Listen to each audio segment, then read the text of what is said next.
state of Florida has asked us to disclose our sexual crimes to you. We were bad, but now we're good. We're moving into your neighborhood. You know we're trying our best to be functioning members of society. We're not here to start no trouble. We're legally required to do the sex offender shuffle. I'm Larry Arthauer, and I'll refrain from touching my neighbor's kids again. What I did was not too kind, but I'm a nice guy, you'll come to find. I've got a backyard and a real nice pool. Y'all should come over for a barbecue. We can make some cold drinks in my blender, but do keep in mind that I'm a sex offender. Vernon Douglas is my name. My battery arrest is what brought me fame. But there's much more to know about me. I love to dance and I love to ski. I zip and zoom on through the snow. Just strap on my boots and watch me go. But I can't ski until December. Till then I'm just a sex offender. I'm Charles Dolan, dropping rhymes. I've been arrested 7 times. I know that sounds like a lot. 3 of those times were for vandalism. Feel real bad, I got caught. Might do it again, probably not. I'm not here to make pretenses. I'm here because of my sex offenses. I'm Sam Pound, I'm number 1. Apologizing for what I've done. In case you were wondering what that was, I snuck into a bathroom and I eat no truffles. I'm just here to do the sex offender shuffle. I love that it just cuts out on that one.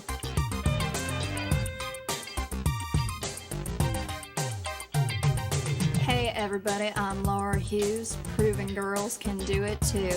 And by it, I mean touch your cousin. Was it worth it? No, it wasn't. You won't find me in your child's playset, cause I gotta wear this ankle bracelet. I'm not here to go on a bender, I'm here because I'm a sex offender. Last name Bermholt, first name Mark. I'm moving in somewhere on your block. Not in a house, but in a van. If you need me to move it, I sure can. The last thing I want This song is any ridiculous. trouble. I've learned my lesson from the sex offender shuffle. I'm the one they call Arthur Chase. They said I didn't have to show my face. My first trial ended in a hung jury. If I'm found guilty, they'll unblur me. I'm not the necrophiliac Arthur Chase. That's a different Arthur Chase. I'm not here to be my own defender. I'm here because I'm possibly a sex offender. Okay, real quick, I'm not... The sheer fact that that is a song. I'm not going to play the rest of it. It gets so much worse. It gets way worse. Hello, chat. I can't believe if you just type in on Spotify, pedophile song, that is like the first thing that pops up. It's crazy. If you want to know the name of that song, it's called The Sex Offender Shuffle. Cheers, my dude. Love ya. No homo. Holy shit. I can't believe I found that. Hello, both people of YouTube and Twitter. I can't believe that we're actually live streaming on both platforms here. I feel like Stardust with how many different platforms I'm streaming on. Hello, hello, hello. Welcome to the stream. Hello, Luna. Hello, Ellis. Hello, Stormy Skeleton. Hello, Stefan Corbino. Hello, Dimitri. Also, big shout out to Chud Logic for retweeting the stream. Appreciate you, brother, like always. Me and Chud have been covering the same stuff lately. I didn't even know he was covering the Mammamax shit until today. So I'm kind of excited to see how this is gonna go. But we have a guest that's gonna be coming on probably a little bit later. He's come on with us before. He's covered a lot of the Mamamax stuff, the Nickisnotgreen stuff. He's been on the stream before, Sleepy. The guy who helped Turkey Tom make that banger diss track against Tipster. So make sure you guys check it out. What we're going to do is we're just going to get started here. Again, let's say hello. Thank you, Shogun, for the 5 months, dude. Appreciate you. I had to get myself a haircut because, honestly, I started to just feel like multiple pounds of fucking hair on my head. It was absolutely insane. The video is even better. Yeah, I can only imagine the sex offender shuffle video is probably very, very funny. It's probably hilarious. I don't know what Sleepy's going to pop in, so I'm going to get started on our first topic. We're just going to jump right into it, okay? Because I know we're all here for the Mammamax stuff, but we do have an update on my favorite commentary channel. I'm telling you, my favorite commentary channel, Nickisnotgreen. This guy, again, totally infallible, has done nothing wrong ever. Didn't propagate a totally bullshit story made by Lex. didn't propagate an entire hate campaign against Super Mega unnecessarily. Nick has no friends. Nick has no friends. It's over. He's done. It's gone. I don't know what more to say about Nick anymore. I think we've reached this point in the Nickisnotgreen saga of this channel and in the YouTube zeitgeist that Nick is just retarded. Like, this is more apologies than Boogie's ever put out in his entire life in a short period of time. Think about that. This dude has apologized more than Boogie has in his entire life. I need you to understand that before we get started. So Nick puts out a statement. This is on his community page, but he posted it to Twitter. He unprivated himself after saying everyone's a Reddit debate bro. So I can't wait to see how this is going to go. And when Sleepy's ready to call, he's ready to go. I'll call him right now. Yo. Oh, hold on. Yo. What's going on? I gotta route your audio into my headphones. Yeah, I was about to say, damn, dude. How's it going? It's good, man. I'm starting off with our favorite commentary channel, bro. Our favorite commentary channel. Me and Sleepy love this guy. We're his #1 fans, bro. Honestly, I'm so happy with how his life is going right now. Like, not in a I hope he dies, obviously not, but yeah. like in a way where it's like you reap what you sow. You know what I mean? Well, yeah, he took over the Deaf Noodles audience because all the wine moms that used to like simp for Dennis went to him, I think. Or at least they shared such a large audience that once he fucks up, it's over. His entire career is destroyed. It's just... I didn't consider that overlap. He always struck me as more of like a Hasanabi type of audience. Kind of a mixture. But the thing is, Hassan like fucks up constantly, and his audience doesn't eat him alive like the Nickisnotgreen audience would. Because that's what happened to Dennis, right? Dennis had like super left-leaning people, and people that are like, everyone's just trolls, Dennis, don't pay attention, before Dennis got based, right? Yeah. And, yeah. I think I'll just say, I think like what's been super exciting is watching, rather than just watching his audience turn on him, but watching Lex and watching other people turn on him and how he's reacting. It's really interesting. He's actually doing it so poor. He's reacting in the poorest way possible. How many apologies are we on right now? 4? I think we're at 4. Like, legitimately. How many deleted ones? That's counting those. So, like... You know? I think we're up to 4 now. Thank you for the 1 month. Appreciate you. So I think we're seeing how, like, what kind of person he is. Not just what kind of creator, but how he deals with... intense moments, when there's drama, when there's something going on that's deeply impactful in his life, and he's not handling it well. You know what's the funniest thing to me that I'm thinking about? You remember, did you ever look into when he covered Gus Johnson?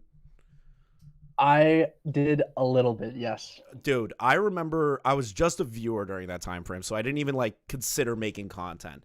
And I was a fan of Gus, and I only knew about Nick because of coverage of Gus Johnson. And I sat there, even as not even a content creator or somebody that was hypercritical of people, I was like, Nick is portraying this in the worst way possible. And then months later, Gus goes on with Pay Money Wubby and has his interview with Wubby. And I'm a fan of Wubby, so I was watching that, and I saw that, and I was like, dude, Nick fucked this up so bad. And he didn't get shit on for that at all. He didn't get shit on for laughing at apparently some woman getting like rape threats or something on TikTok for being cringe. He like laughed at it, and his audience didn't cancel him. Yeah, so like, I can't believe that this thing is the one that got him. Like, yeah, those rape threats, by the way, the ones you're talking about, that's a normal woman and her husband. They were literally just like a couple of weirdos on TikTok, like normal people, but like doing like kind of weird, cutesy, shit for TikTok. Yeah. And that's what led to these threats. And I think somebody made a video about it, but it's that's the type of person he is. It's just like every time he gets into drama, right? He always does it in the worst way possible. He destroys himself every single fucking time. It's actually incredible. I love it. He's never in the right when he gets into these things. So let's see here. Yeah. I want to read this over. I'm so I've read this twice and I still laugh every time I read it. Let's get into it. Hi, everyone. There's been a lot of people still asking me where I stand on the Super Mega situation after I deleted my initial statement. Well, yeah, because you did it sneaky-like. You did it without any provocation. You just deleted it. Thank you, Gar, for the 5 months. That's why people keep asking you, because you've been doing terrible responses to everybody. Let's see here. I followed that video up at the intro of a video from 3 weeks ago. Now, Sleepy, what was the video that he hid that in? Was it Mr. Beast? It was a Mr. Beast video about the Roseanne situation. Fuck, man. Like, come on, bro. Who's gonna click on that video and go, man, I can't wait to see a Super Mega Drama update? Yeah. A lot of people didn't see it. Like, that wasn't your goal. Come on, buddy. It definitely wasn't. He was just trying to mitigate the amount of people coming at him. I'm just being I'm being hypercritical of like Max and this guy today. Like I'm on some shit today. Like I'm on some shit. I'm here for it. Bro, let's see here. From 3 weeks ago, fuck you was a Mr. Beast video, you fucking twink. But a lot of people didn't see it. No shit, it was in a Mr. Beast video. And I want to further clarify how I feel after taking some time to reflect on it. How many months has it been since Super Mega Drama, dude? Bro, that was summer shit. That was in the summer. That was in the summer. And we're gearing up for fucking winter, bro. It's Christmas in like 20 days. Dude, we are accelerating at a ridiculously slow pace for Nick. It's so funny to me.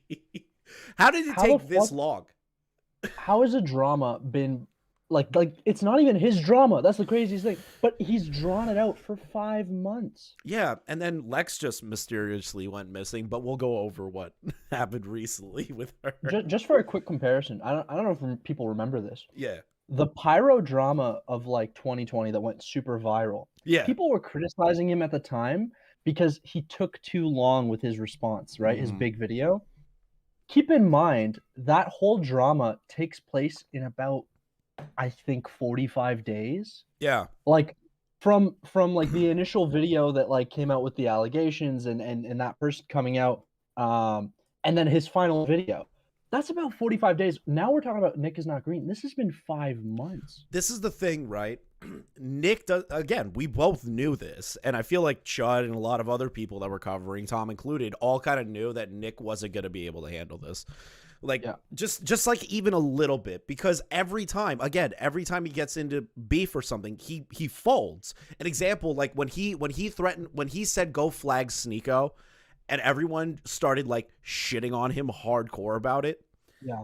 He almost folded. He was like, well, you know, like, well, Sneeko said that he was going to rape my friend. No, he didn't. He didn't say that. He said a really edgy joke, but that doesn't ergo mean that you get to just flag his channel for sexual assault. Like, that's not how that works. Yeah. No, I totally agree. I just think it's ridiculous. Let's see here. Taking some time to reflect on it. Again, we're 5 months deep, bro. we're 5 months deep. It's crazy. I initially responded with anger when concerns were raised about my coverage of the story. I have something to ask you. Does this look like a guy who was angry, or a guy who was just mauling that he was getting mogged? I don't anger was definitely not in the equation at the time.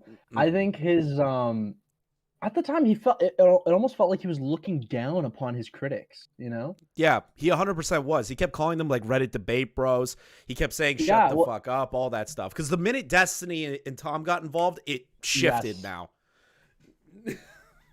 You're 100% correct. You're 100% correct. Well, it's because he's friends with Hassan. So the second he heard that Destiny was criticizing, he was like, oh, well, Hassan hates Destiny and Destiny bad.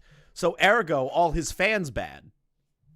What's crazy is he'll say Reddit debate bros, but he'll also there's a clip of him saying this. I don't look at the comment section for criticism because I think it's a bad like place to get it. So where are you getting your info from then?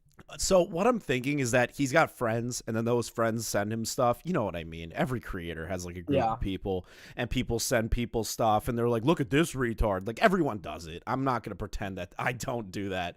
But like, The thing is with Nick, he lets that like get to him on a fundamental level that will like destroy his entire life. All it was is people being like, Nick, you fucked up a story and you look like an idiot doing it. It's not like Nick was doing anything other than that, but it looked like a gay op. It looked like a gay op, smelled like a gay op, and everyone found out it was a gay op.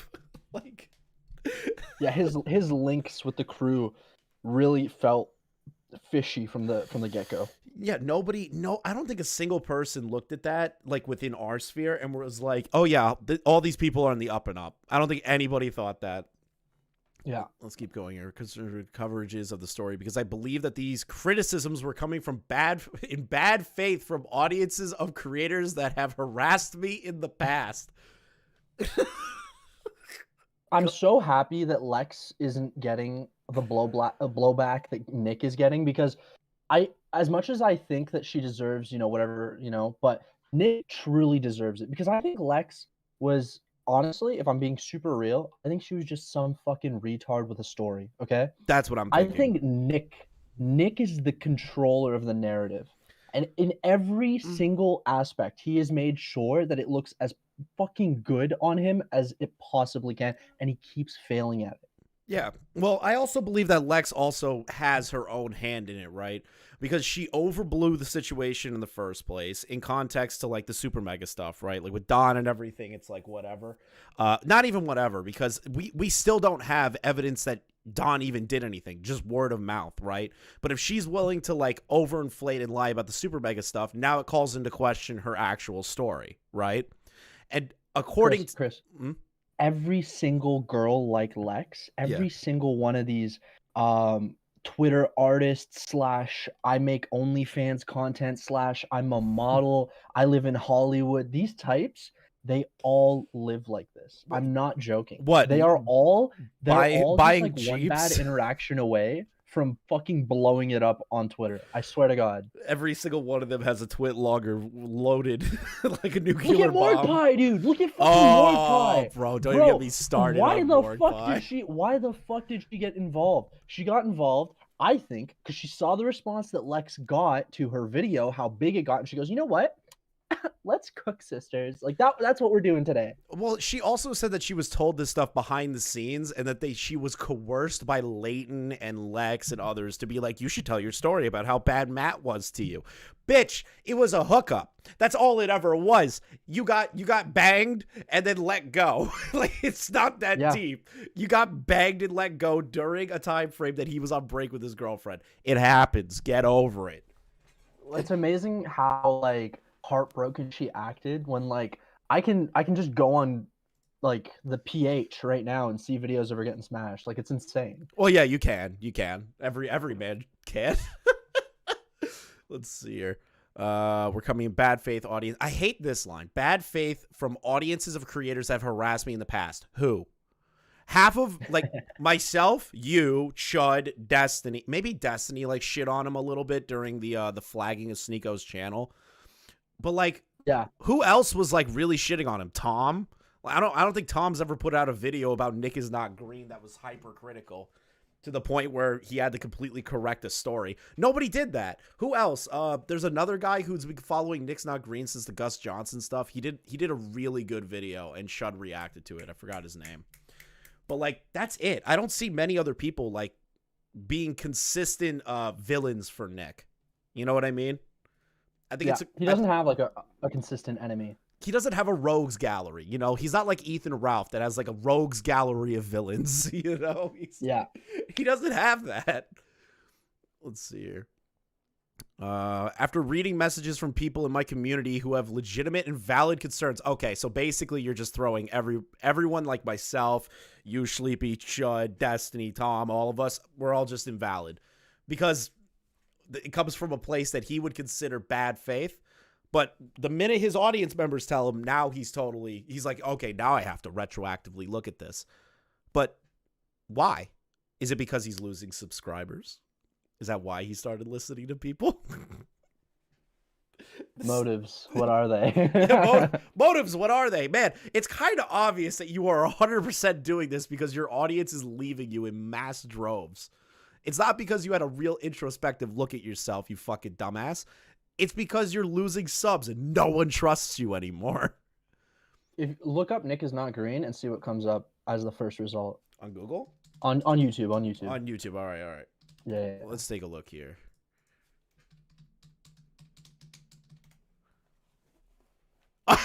Sensitive Society, Jimmy Robbins. He's cooked. My live stream. He's cooked.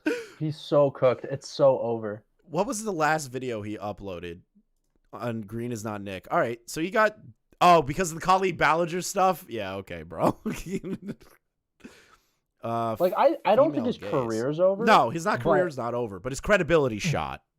Yeah, like anyone who's actually tapped into YouTube and not just like a surface level viewer, they're going to see this and it's going to be like, oh yeah, before you watch a Nick is Not Green video, check out this. Well, yeah, the algorithm's literally saying like Nick fucked up. Yeah. Let's take a look here.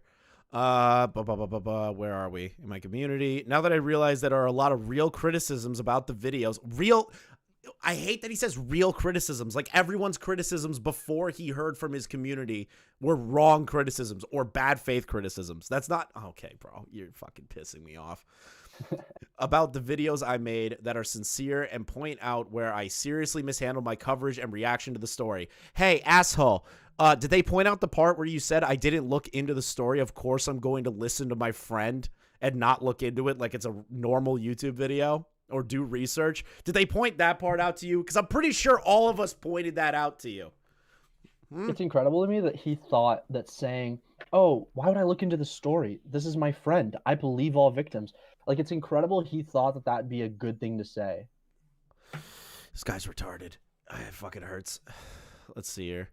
Reaction story. I made that are sincere and point out where I seriously mishandled my coverage and reaction to the story. My response minimized and discredited a lot of my viewers' concerns, and I was immature with how I reacted. What's up, Toastify? Oh my God, what are you fucking talking about? My responses minimized and discredited a lot of my viewers' concerns. Okay, Nick. Just can't you admit that we were right? Just say it. Just say we were right. Stop pretending it was your audience. Just say we were right. Come on. Just say it. That's what this is. This whole like bunch of text is a real big like self-admission that like he doesn't really reflect on his content. Like he doesn't go like, like what could I have done better here? Like yeah. It's really just like flying by the seat of his pants. Oh yeah, it's complete bullshit. Let's see here. Given the seriousness of these topics, I should have taken much more care with the titles. Oh my God, that's his focus. The content and the way I edited these videos. Yeah, maybe calling Matt a rape apologist and having him get punched in the face and then allowing that edit to play out for like, 30 seconds? And just be like, yeah, we can sit here. Feels good to watch Matt get punched. I can't believe when Matt and Ryan found their dead homie that they Fortnite danced on top of him. So insensitive. Jesus fucking Christ. Oh God! Like that's what he wants you to believe. But that is that's what Lex wanted to point across. That's what Lex wanted to put across, right? That they never cared about suicide. They never do care about suicide. They're all this bullshit. People. Yeah, like Matt and Ryan are horrible people is the whole point of that video, and they got blown out of the water. I can't believe they brought that up. Let's see, because you know why they did it. Because I know, but it's incredible. It's so short-sighted. It is, but like you're talking about a BPD manic OnlyFans model that was allowed to live at a house for like almost a whole year rent free, destroy their place, travel the country in a brand new Jeep when they said they have no money, but put a down payment on a Jeep instead of a house. Yeah, this, of course they were going to use that. The more I look back on it, everything that she said was just so obvious. Thank you for the 10 panic pun. So I heard a rumor that the allegations were a bridge to attacking Super Mega. That's all it was. She never fucking cared about Dom. I don't think she cared anymore. I think she was over it to whatever extent anything even happened. I think she didn't really care about the Dom situation. I think she used it all as a ploy to get at Super Mega, and it's so fucking blatantly obvious at this point. The more it goes in this direction, that's what I'm thinking. But it's because we're hype. So let me kind of like maybe work devil's advocate right here, right, for Lex, which is crazy. So maybe she really felt like something happened with Dawn, right? She felt like she wasn't heard. And then she put this video together and got pissed and started saying a bunch of crazy shit. Everyone focused on the crazy shit. Then Nick puts his video out, gets blown out of the water of how much of a retard he is. She's on the back foot now, and then she has to take back all the things that she said. Looks uncredible, but the Dawn thing is real to her. You know what I mean? Like, there's maybe a chance that is what happened, but we don't know. I think she was more upset about getting kicked out of the Superplex. I think she was more upset about how that relation devolved than how upset she was about whatever happened between her and Dawn. Even if she did initially care about that, I think it was immediately superseded by her relationships with Super Mega. I think that it immediately became her target. When she made that 4-hour video or however long it was, her goal, I mean, just break it down into percentages. How long did she talk about Dawn? I don't even think it was half. I think it was like 30 minutes of Dawn, maybe less, like 20-something minutes. And then for the rest of the runtime, it was all about how Matt and Ryan didn't treat her right after the fact. Which I agree. I see where you're coming from. It's just really funny to me that she sat there and was like, "Yeah, I'm gonna get what I want here. I'm gonna get what I want here. I'm gonna make Matt and Ryan look terrible." And then it got blown out of the water. And now she has to backtrack and somehow make it about Dawn again. Because apparently, according to Nick from the last video, she's making a video. Which what? Yeah. Did you not watch the Mr. Beast clip? I've seen it. I didn't realize Lex was making another video. Are you serious? There was a part in the video where he says she's going to make a response to everything. So I assume that's going to be another video. Because what is she going to do? Post another twit logger on Twitter? Couple of things. He's fucking insane for saying that. Yeah, publicly saying that crazy. How the fuck are you like pre-announcing the rape response video, bro? What? And then if she follows through with this, she's like, bro, I don't even know what to say. How can you look at this like situation you're in and think the best thing I can do is make another 3-hour video? That did well for me last time. Dude, this is my thing, right? Unless she has damning evidence against Dawn and like recordings and again, damning evidence against Dawn, nobody gives a shit. Like, she's not gonna be able to prove anything. Because her word is already mired in the fact that she made up a bunch of shit about Matt and Ryan. So why should people believe her about the Dawn thing? She did this to herself. Nobody did this to her. She did this to herself. And then Nick just threw gasoline on that fire. He made it worse. BPD pussy is not worth it. Dude, it's not. Especially their band. Have you seen their band?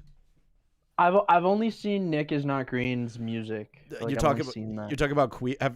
Have you seen Queef Jerky yet? Is that yeah? I've heard that. Yeah. Yeah, I showed Boblex. I compared it. Unlocked. I looked it up because he was like, I never cared for because it's a meme. I never cared for Ryan's music career or some shit. Oh yeah. And then I looked him up. Like, bro, they dwarf Queef Jerky in monthly listeners. Yeah, and the music is terrible for Queef Jerky. That's not me being like anti Nickisnotgreen. That's just an objective fact. His music is shit. Same thing as Ethan. I don't like Ethan or Nick, and that was before all this too. So like, this is just a win circle for me right now, where these people just suck. Yeah, I remember. You remember Rem in this story? Yeah, Rem's just off the grid. I haven't heard anything about him. I found out through someone that he makes music, and then I looked him up, and I was like, holy shit, I've heard his music before. Have you heard Rem's music? No. Fantastic. I hate what role he plays in this story, but his music, excellent. Is it actually that good?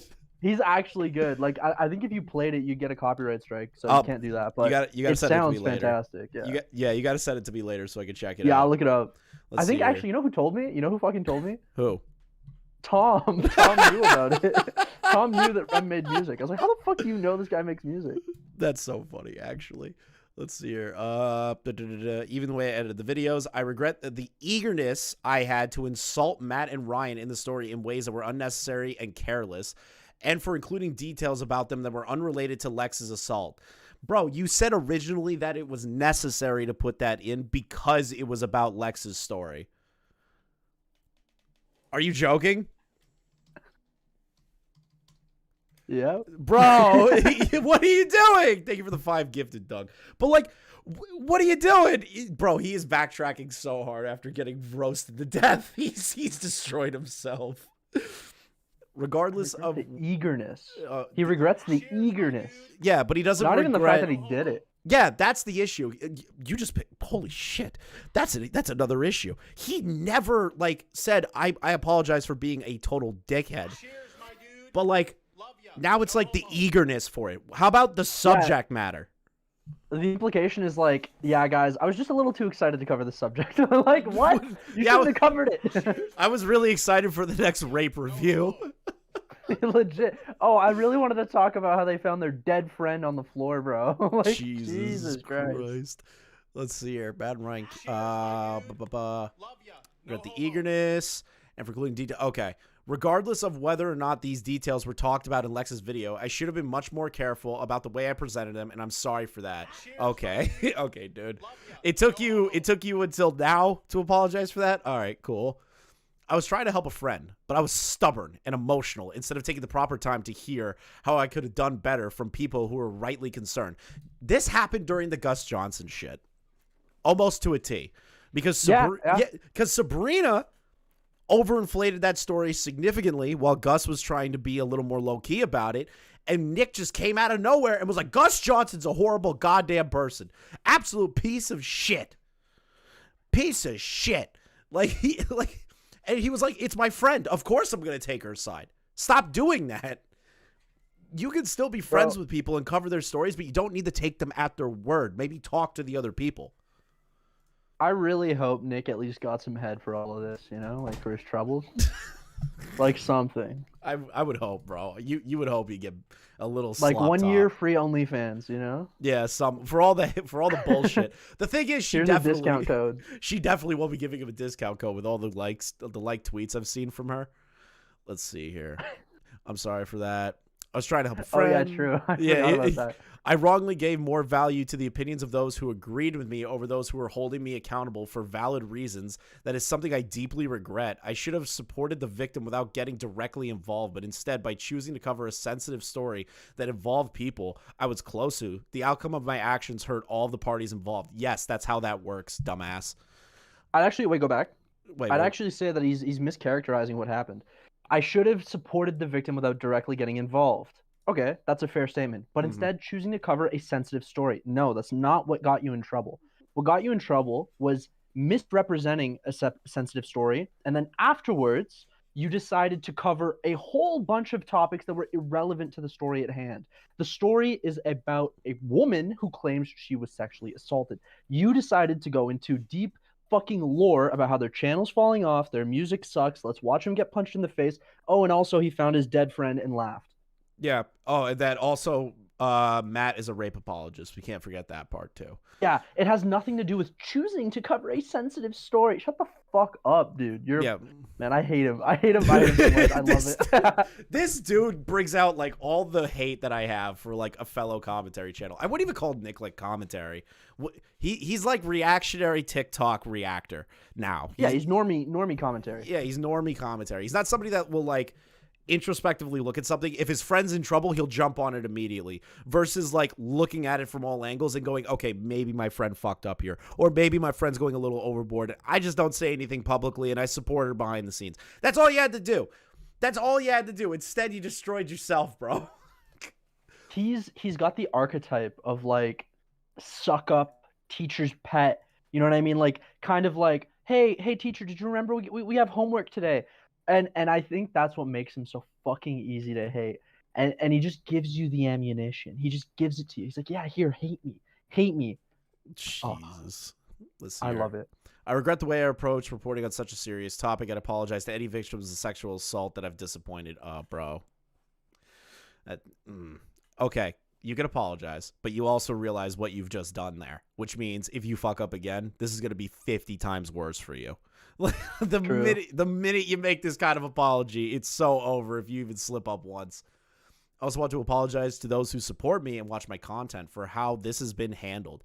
This experience has opened my eyes to what my priorities are as a content creator, and I am now dedicated to thinking more deeply about how I use my platform and the way I communicate with my audience. Isn't that just like basic common sense, not to be retarded? I want you to, in a second, I want you to give me your analysis of I also want to apologize, and then to the end of the paragraph. Okay. Yeah. Wait, this right here? No. From I want to apologize to those who support me until the end of this specific paragraph. Gotcha. I just want to apologize to support me, watch my content, how it's been handled. This experience has opened my eyes to what my priorities are as a content creator, and I am dedicated to thinking more deeply about how I use my platform and the way I communicate with my audience. I have a lot of growth that needs to be done as a content creator and a person. Oh my God. What do you think he means? I would hope that he would mean like being more well-rounded when he's covering a story like this. I would hope. That's an implication. Yeah, that's what I'm hoping. That is what he's trying to get across. What do you see? I know exactly what he's saying. I also want to apologize to those who support me and watch my content for how this has been handled. This experience has opened my eyes to what my priorities are as a content creator. Full stop. Let's stop there. Yep. What about this experience has changed his priorities? Because remember, earlier on, he's saying that his priorities were to represent the story of a victim, right? And so what changed? Well, I think what's changed is he's realized, listen, I've got it made, okay? I've got a crazy YouTube channel that pulls crazy views. I can make a lot of money on this. And when I set myself up in these situations where I'm covering stuff that I don't know everything about, and I'm getting emotionally involved, it leads me to a place where I might lose, and I might lose my channel, and I might lose my income. And I think he's saying this experience has opened my eyes to what my priorities are as a content creator. Money. I think when he's saying that, he's saying I want to make sure that I never get wrapped up into this type of drama again because I need to make money. Yeah. And I am dedicated to thinking more deeply about how this all feels like I need to hire a PR person. Yeah, that's literally what it sounds like. This comes across as like I need somebody to manage my accounts now, manage myself, so I don't get into these situations. Because how many subs has he lost? I want to say it was like a couple of thousand. It wasn't like a small bleed either. It was noticeable. Yeah. Yeah, I want to say. Also, no shame in businessifying your career, but when you veil it this way, when you say this experience has opened my eyes to what my priorities are, it's like it makes it sound like, oh wow, like he's having like a really noble, soul search. Yeah, that's not what's going on. No, what's actually going on is he's gonna businessify everything. Yeah, this is the main issue. That's insane. That's the main issue. Over a 30-day period, 23K subs lost. And you can see where he deleted the video too, by the way. Yep, you can see one of the videos deleted here, and you can go back a little bit further and see the million view video that got taken down. This dude is on the outs, man. And just like you said, he's gonna have to shift everything so that he never gets into this situation again. Because if he does, that bleed is gonna be 50 times worse next time. 100%, yeah. 50 times worse. This is like a preamble. This is like a pre-show for if Nick messes up again. Let's see here. Lastly, I want to apologize for how this has affected those who are not involved at all in this situation. Let's see here. But have associated with me and made content with me. So is he apologizing to Ethan, the boyfriend of Lex, the person who's liking tweets that are super against Nick right now? Could be, but this is a pretty wide net. Like, he could even be apologizing to people like Hassan, for example. Yeah, I guess, but like Hassan, just because like Hassan's a friend. Well, Hassan doesn't give a actual shit. I don't think Hassan even knows what's going on. Maybe I'm reading into it too much. I think he's trying to say like this might have affected my image so negatively that it rubs off on my associates, basically. Yep, I could definitely see that.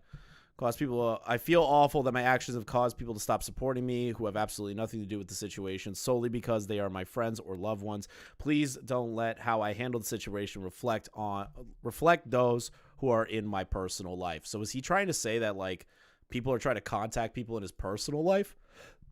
I don't understand.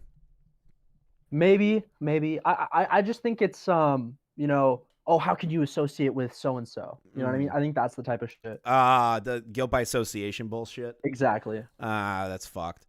This is my favorite one. So chat, I'm going to let you know. Lex has been liking tweets basically for the past couple of hours that are all anti-Nick tweets, replying to his quote-unquote fourth apology, which I'm not counting this as an apology. I'm counting this as a PR statement because he's lost 23K subs. So I want to read this one, and Sleepy, I want to see how you react to this because it's very telling that she doesn't know what position she's put herself in. So yeah. I'm going to read this. You keep saying reporting like you're a newscaster or something. You let your emotions take control and ranted, mostly about things not even relevant to the SA. That's not reporting. That's getting personal and ranting. You use your friend's SA allegation for personal gain. So let's remove this sentence. Yeah. This sentence right here, isn't that all the criticisms that we had for Lex's original video about Super Mega and Dawn? The lack of self-awareness is shocking. It's actually crazy, right? This girl is shocking that she would like this. She has no self-awareness. Bro, like literally, if you wanted me to summarize Lex's video, I would use the middle sentence. You let your emotions take control, ranted, and mostly about things that aren't even relevant to SA. But isn't that hilarious? It's literally, that's who she is. That's what that video was about. It's that middle sentence. She liked that tweet. She didn't think in her head, hey, all these people that have been shitting on me about this, they've been saying something a lot like that. God damn it. Bro, it's hard to think with all that Lexapro in her system. Oh God, she's so stupid, bro. Look, I'm not super antidepressants, but like, dude, bitches like that are made for a reason, you know? A little bit, man. I used to take that shit like years ago. I cut it off, and I was like, nope. You're cool and based. I'm gonna take Andrew Tate's courses and be a man. Exactly. I've spent so much money, so much, thousands of dollars. I'm in the war room, guys. I need more money. But like, I feel like this is a good like. Until Lex makes whatever response that is apparently crafting in her addled, drug-infused brain. You mean Pethan? Bro, I am so excited for when Ethan comes out with something. Watch Ethan make like a response video to this and they start beefing publicly. Oh, that'd be funny. Has he dropped any videos lately? That is a good question. I think I saw Boblax check out his channel one time. Let me see here. Ethan is online. No. Dude. He hasn't dropped anything for like a solid month. Lex isn't going to be able to drop a video unless Ethan makes it, right? So yeah, maybe that's what they're working on. I don't know. I don't want to read too much into it. But... Yeah, I don't want to read too much into it as well, but it's still kind of weird. Like the only if they break up, Lex is never dropping the video, by the way. Oh yeah, if they break up, it's over. She has no editing skill. She knows how to make herself look like a whore online. That's really look like, yeah. That's what we'll call it. Look like. Yeah, I'm trying to be nice here, man. What the fuck is my thumbnail? It's Mammamax in the ugliest way possible. Mishi the Sheep is the best thumbnail artist in the game. Okay. Listen, kids, we're gonna get to Mamamax later, okay? I promise. We're in Mammamax territory now because there's not much more about the Nickisnotgreen stuff. I want to open this up with a prelude. Here you will starve for an eternity, torn by an unquenchable lust. I curse you with my name. You shall be Blackula. See, Blackula is who we're going to be talking about today. Mammamax's new little side project that's going on. I just wanted to put that in because I found it funny. I don't care. Chris, we have the same brain, bro. Were you thinking Blackula too? No, I wasn't. But you're literally queued up at the exact same time as I was last night with the lyrics video. Oh shit! Let's go. I literally have notes. Like, I can read you exactly what he said. Yeah, like, dude, I want to show lyrics, the chat. I want to show the main critique. Yeah, you go for it. Sorry. No, it's all right. Because I want to show the chat. Because yeah, I don't need to show you much of the lyrics debate for you to understand how poorly it went for Max. So, prelude, Larix decides to call in with Colton and himself to Mammamax's stream to talk to Spencer, the victim, and Max. They debate, and Max doesn't have an answer for jack shit. absolute jack shit. Toastify, we're not just behind. I'm catching up on everything tonight. We're going through all of it, baby. This isn't hyperbole from Chris, by the way. He answers 0 questions. 0 questions are answered by Larix. Now, was Larix being like super good faith? At moments, he was just like, go fuck yourself because you're dodging, which, bro, if you're dodging, you get called out for it. You can't get mad and kick the guy from the call. But instead of answering Larix, this is what Max would do, and I'm going to show you this part. Standard onto him. First Kiss Doodle donated $5 and said, Lyrics, I hope you find your clout somewhere else. Please stop derailing the conversation about edgy content and minimizing the victim. Are we reading? That is literally Max's entire argument. That one super chat is what Max wanted to say to Larix the entire fucking time. And you can watch the whole debate, and that is all Mammamax wanted to say. Is like, Larix, you're just here for clout. You're just here for clout. You don't care about the victims. Shut up. Shut the fuck up, man. I tried being fair, Sleepy. I tried being fair in the beginning. My first live stream on him. I was like, I'm gonna toe the line on this. I'm gonna be nice about it. I'm gonna still be hypercritical like always, but I'm gonna toe the line here. Now, after these 2 live streams we're about to go over, and the thing that with Tommy told Mudahar, oh shit, I don't fucking care. Max is a piece of shit. It's over. It's so Joe. Larix's line of questioning in this stream is fantastic. I think Larix is still really young, obviously, and like I don't know how much streaming he's been doing. But I think 90% of this was perfect. It was his last reaction where he gets kicked off. That was a bit of his own fault. He should have taken a step back and relaxed so that Mammamax could try to engage, but he handled this very well, and I got to give him his flowers for that. Well, yeah, of course. I'm not going to sit here and say that Larix like completely fucked it up, right? I'm not going to say that at all. I think he did what he could, right? But the problem is, he did great. The problem is that when it comes to Max, he does this with everybody. Because if you look at when Mudahar called into that live stream, and Muda came in and said the same things Larix said, Max shut up. Shut up. It was just like, oh, well, I'm so sorry. I'll look more in depth at it this way. Larix fucking won. I'm not gonna sit here and say Larix lost. Should Larix have lost his cool at the end? That's my one criticism. Not really. He shouldn't have. But to be honest, fuck Mammamax if he's gonna treat you like shit.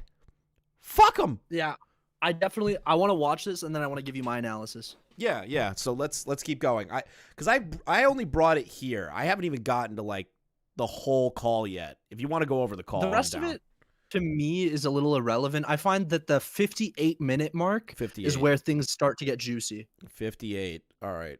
Yeah, let's go right here. It's framed with like the darkness of like with the tone and everything and the editing. It's framed like it's like the end of the world. Like you need to do this. Like the presentation feels a lot more serious than just a suggestion. Like, hey, I think you should cover this because it would really help. Because if he wanted to and if he felt that he was in a position to where his voice could significantly impact the conversation around this unfortunate situation, then I feel like he would have opened the DM if he were like paying attention to this stuff. And if he wanted to, then he would have gone through with it. But I feel like him just not responding sort of shows that either he doesn't want to make a video on the situation or doesn't feel that he's in a position to positively affect it. So doesn't I don't know, doesn't a video seem sort of redundant if it's just copying like what you said in the DM? Oh, bro, that's so true. Yeah, once Colton's done, that's where Larix is going to cook, yeah. Yeah, but like right there, Colton actually had a good point. He's like, you already said all the things that you wanted to say to Critical in the DM. Why make this video? Yeah. It's redundant as shit. Why is Colton getting the W on Mammamax? What world do I live in where Colton got the W? Objectively, Mammamax, here's the problem. He's not very clear with his goals. Like he says he is, but he's not. He's never been. The reason why he does the DMs is he didn't message Charlie to get him to work with him. The messages were never intended for that. The messages were evidence. Because now you can show the world on your video, look, Charlie didn't get back to me. He doesn't care about human trafficking. Dude, that's what I was thinking. Yes. It was bait. It's 100% bait. It's 100% bait so that he could just put it out there and be like, oh, look, all these big YouTubers that are very important and have big voices in the world don't really care. So I'm going to make a video and have proof that he didn't care. Dude, I know YouTubers he's threatened in DMs. They got the same kind of message that Charlie got, but Charlie's was a lot nicer worded. Other people got way more interesting wording from him. Like, like this dude's a fucking snake. And I believe it, by the way. Like, I've heard things about his mental state. It's interesting. I've heard things too. All right, Lyrics. So the question is, does the video feel redundant because it's repeating what was said in the DMs? Is that your question? Yeah. I mean, the point of the video was to get his attention. And if he responds publicly or privately, I mean, the job will have been done. Like all I wanted was, and what we still want is just a conversation with him. I think Charlie is incredibly important in his position, and he could do so much to help people like Spencer. He could, I guess, like the main critique and like the main people that are also calling you out saying is the way you're going about it and the tone that you're using to try to do it. It's more like pushing a standard on him that he's obliged, or like there's an expectation for him to cover this just because he's a YouTuber. And like there was this undertone in your whole video. You can't deny this. You put like a whole bunch of pictures of Sniper Wolf. There's this undertone of saying like you're covering stupid ass fucking Sniper Wolf drama. Why aren't you talking about real shit, like real victims who are like being abused by this guy? Yeah, exactly. Yeah, pause that. Pause Bro, that. But like he says exactly. So he admits that everything that everyone's been saying is true. Is that, bro? You're just forcing him to try and fucking talk. You're just forcing him to try and talk. All right, hold on. We have Brother Near. I know Brother Near in chat. I'm a big fan of Mammamax, though my main issue of his most recent video is that he kind of downplayed the Sniper Wolf drama. Yeah, his message towards Charlie is a tad bit hostile. Good intentions, bad execution. Okay, my response to that is that, have you heard that he's also sent those messages with more threatening aspects to other creators, and he changed it for niceys with Charlie, like he changed it to something nicer, and then sent Charlie on 6 or 7 uninterrupted DMs. Like, I feel like that's a little too far. My critique for Max is that, like, if you wanted people to pay attention to this, right, and executed this properly, and he even says it in the live stream, he goes, well, you know, I could have, you know, I wanted people to go to the 5-hour interview on Spencer's channel. Dude, you should have put out the video with all the information on Blackula, right? Like, slow me down here, Sleepy, if I sound crazy saying this. Okay? So, if he did that and put out all information relevant to that, and then said, if you want more information on this, if you want to know the exact play, how we built up the case, how we have all this information, here is a video right after, and go check out the 6-hour live stream that we did, or podcast together, where I interviewed one of the victims. That will get you even more context to what I have now. That would make more fucking sense than making a video called How to Brainwash Your Favorite Influencers, begging Joe Rogan to fucking get involved. The Anthony Fantano, Mr. Beast, PewDiePie, Charlie. Bro, you could have just put the video out and then pointed to the interview later.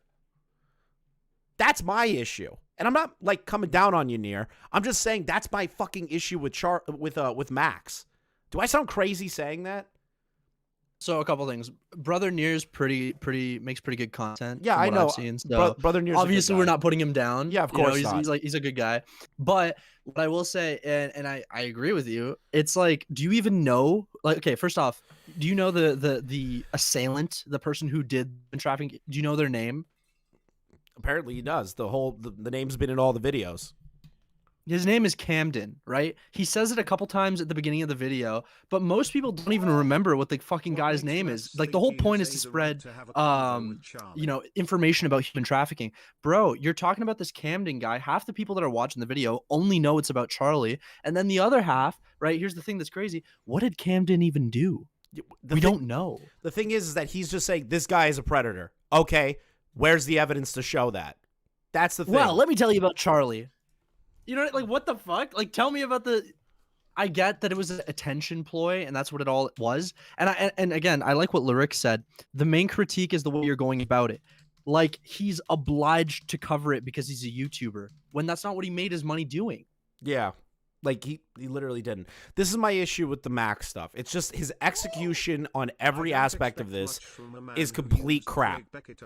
I don't have an issue with him covering protecting children, right?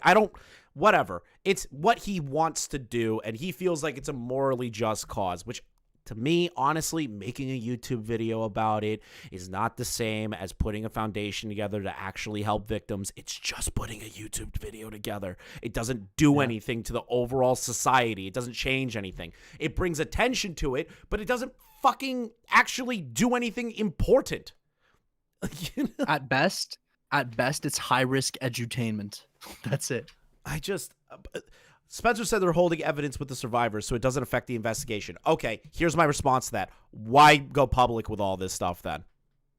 Until everything's ready to go.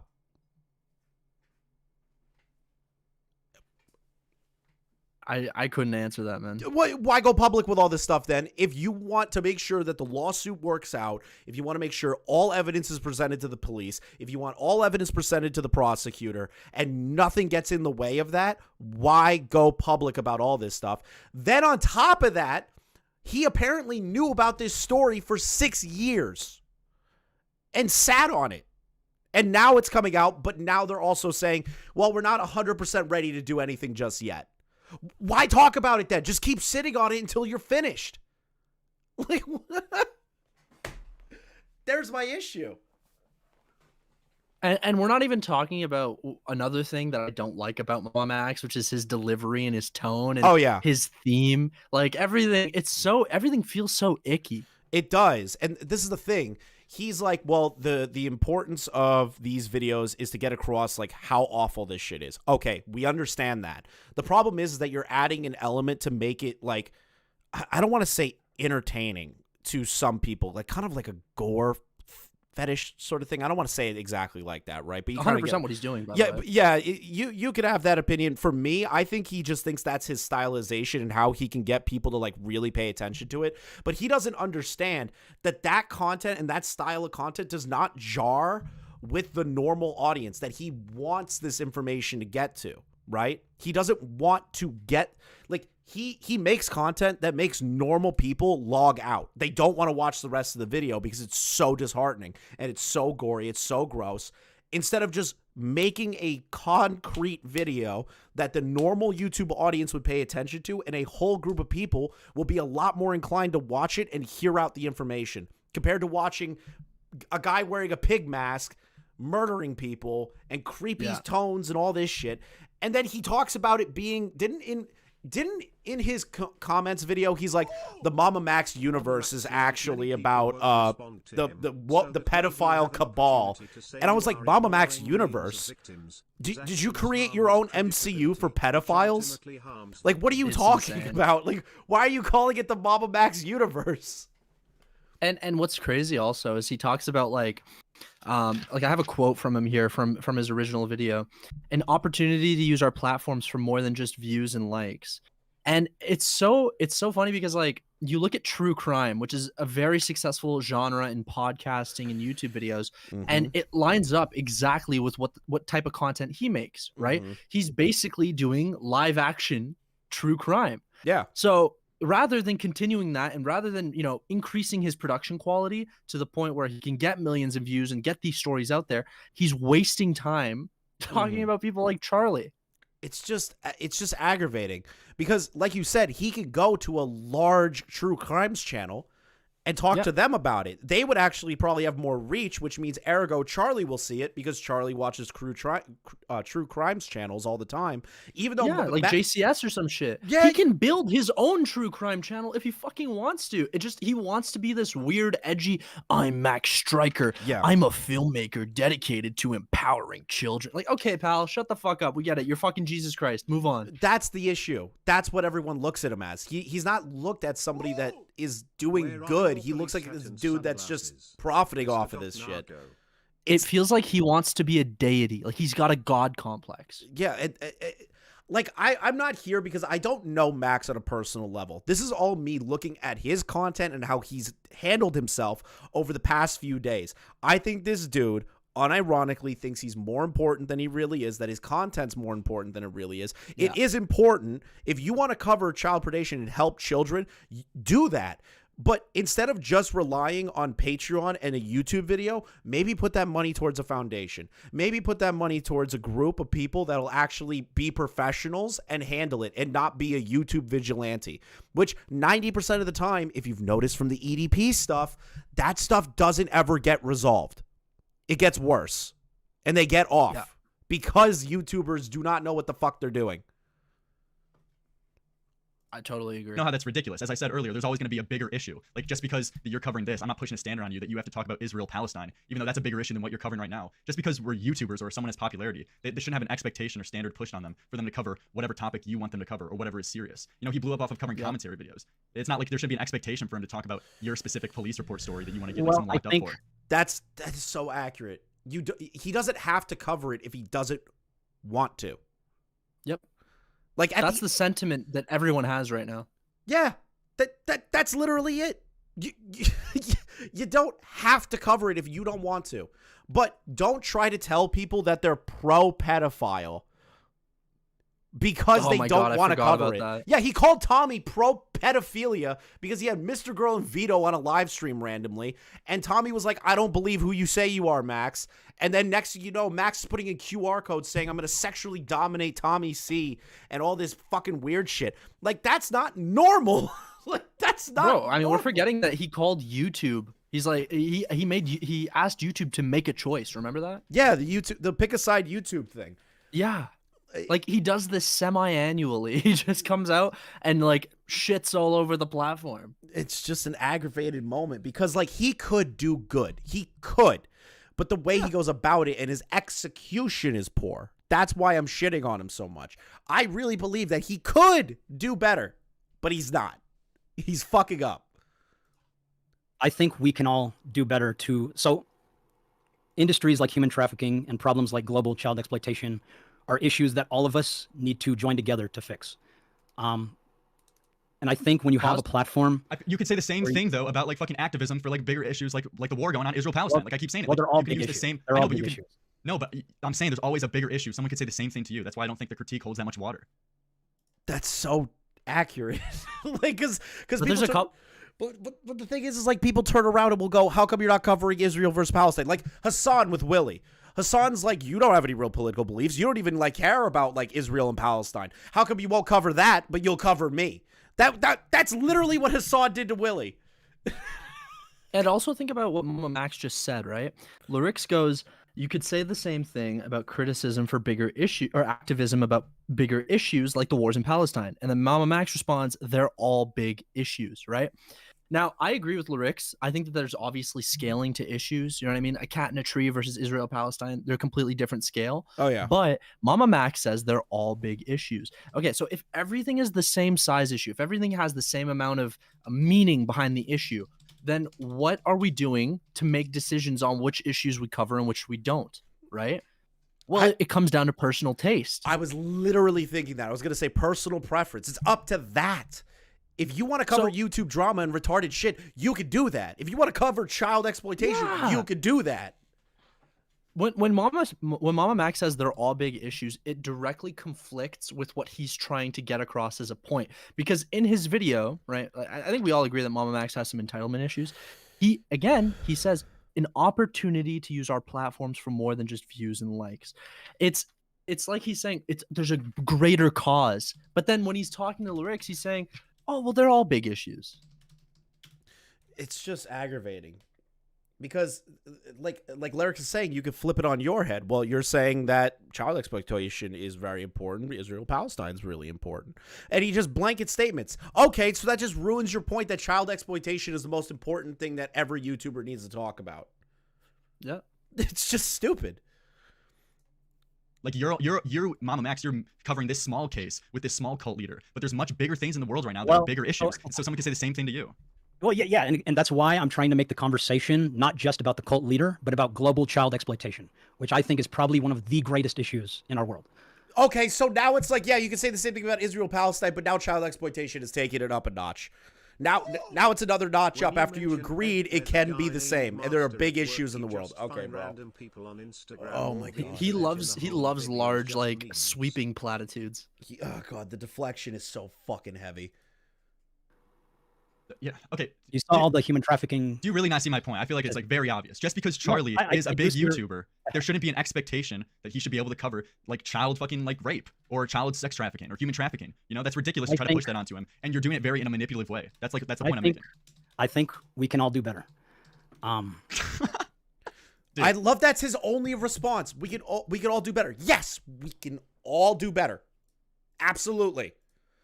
But does that mean that wasn't Lyrix's question? It wasn't. It wasn't his question. You know what I mean? Like go back 5 seconds, go back 10 seconds. Let's see what Lyrix's question was.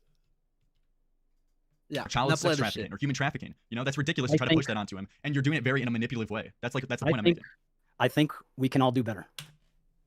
Nice. Okay, cool. Okay, cool, bro. Thanks. Appreciate it. Appreciate it, man. Dude. And that's why Lyrix laughs, because he's like, motherfucker, I just asked you a pointed question and you go, we could all do better. Yeah. So he fucking laughs. Like, dude, obviously. Here's something I said on the last live stream. Let's say Charlie covered the video. Okay? Let's just say he did it. How does one video completely overhaul everything that is necessary? What if the video doesn't perform well on Charlie's channel? Just let's play the magic game. Hypotheticals, right? Doesn't perform well. Does Charlie need to make an update video if not enough support goes over to Max? Because me and you both know as content creators and worked with larger creators that I want to say about like 99% of the audience is not actionable. The 0.9% are the ones that are going to go buy merch or go out and do things or support those funds or support a charity or something. You're not going to get as many people as you think. Sure, it's going to be a lot bigger than you have now, but what if Charlie's video flops? What if people don't feel like they want to get involved with it because of how you portray yourself, Max? What Charlie going to do then? You're going to tell, oh, Charlie didn't do good enough of a job. We didn't get enough eyes on this. And then it gets to a deeper question. Why is Max actually asking Charlie to do this? And it almost, and I know this is a really cringe thing to say, but it almost feels like Max just wants attention. Like he just wants views. Dude, Tommy has been saying this for years, and he has never been more vindicated than recently. That's why I put him in the thumbnail. I didn't know that. Dude, Tommy and him have been beefing for a while.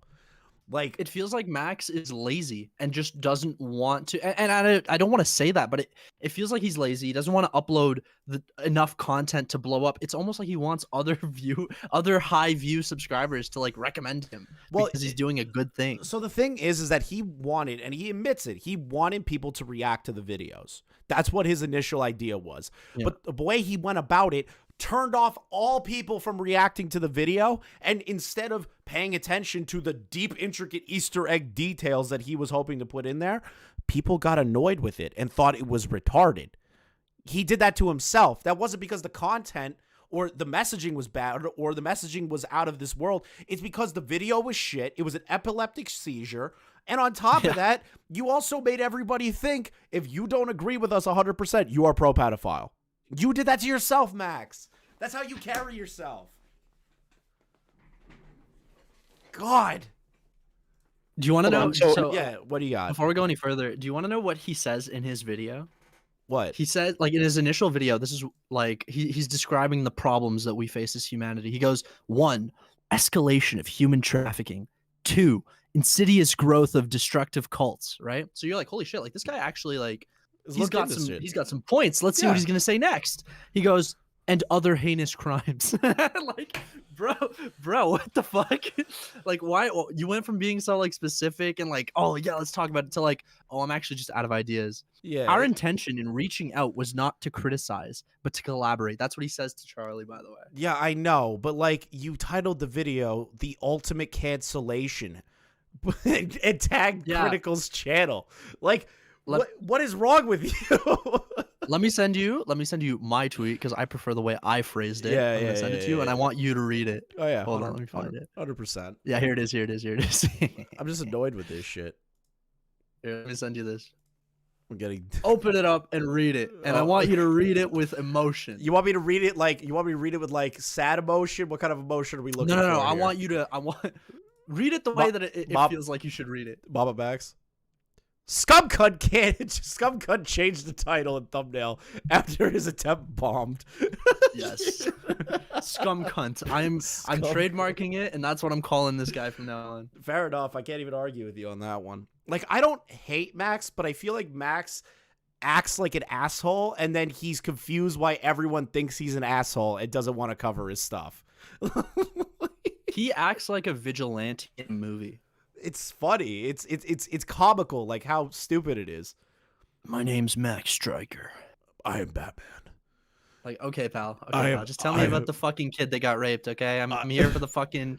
I'm here for the kid rape content. Okay, Mamamax. Please provide. You obviously don't care about the Mammamax pedophile MCU that I've created. Iron Man is a pedophile. Like, how can I take this shit seriously? Again, bro, for a thumbnail and title that was about to grab as much attention as he could, you think he'd keep it so sad? Bro, the reason he got rid of it is because he realized after getting so many backlashes that it didn't work. Not responses. We can all do better. Like, are you trolling me right now? Are you? That's true. Do you hear what I'm saying? You're just It actually pissed off Charlie too, brother Near. I don't know if you saw Charlie's response to it, but he was like, "The shit rubbed me the wrong way." Like, I don't like the fact that Max did this the way he did. What was the point of that? He goes, I don't understand. Like, there's literally a clip of him responding to Max, and he's like, bro, how he went about this was so wrong. That's not how you collaborate with people, especially for large topics and important topics. It's kind of like baiting them into a situation and then getting mad when they don't respond to that situation. Kind of a dick move. I know what you're saying. Apparently, Moy said COVID played into it, was silent about it. Yeah, but Max kept saying that he was silent about it in the video. At certain points, he was like, oh, well, your silence is taken into account. I do hear what you're saying. Chris, I am just saying. What, Sleepy? What?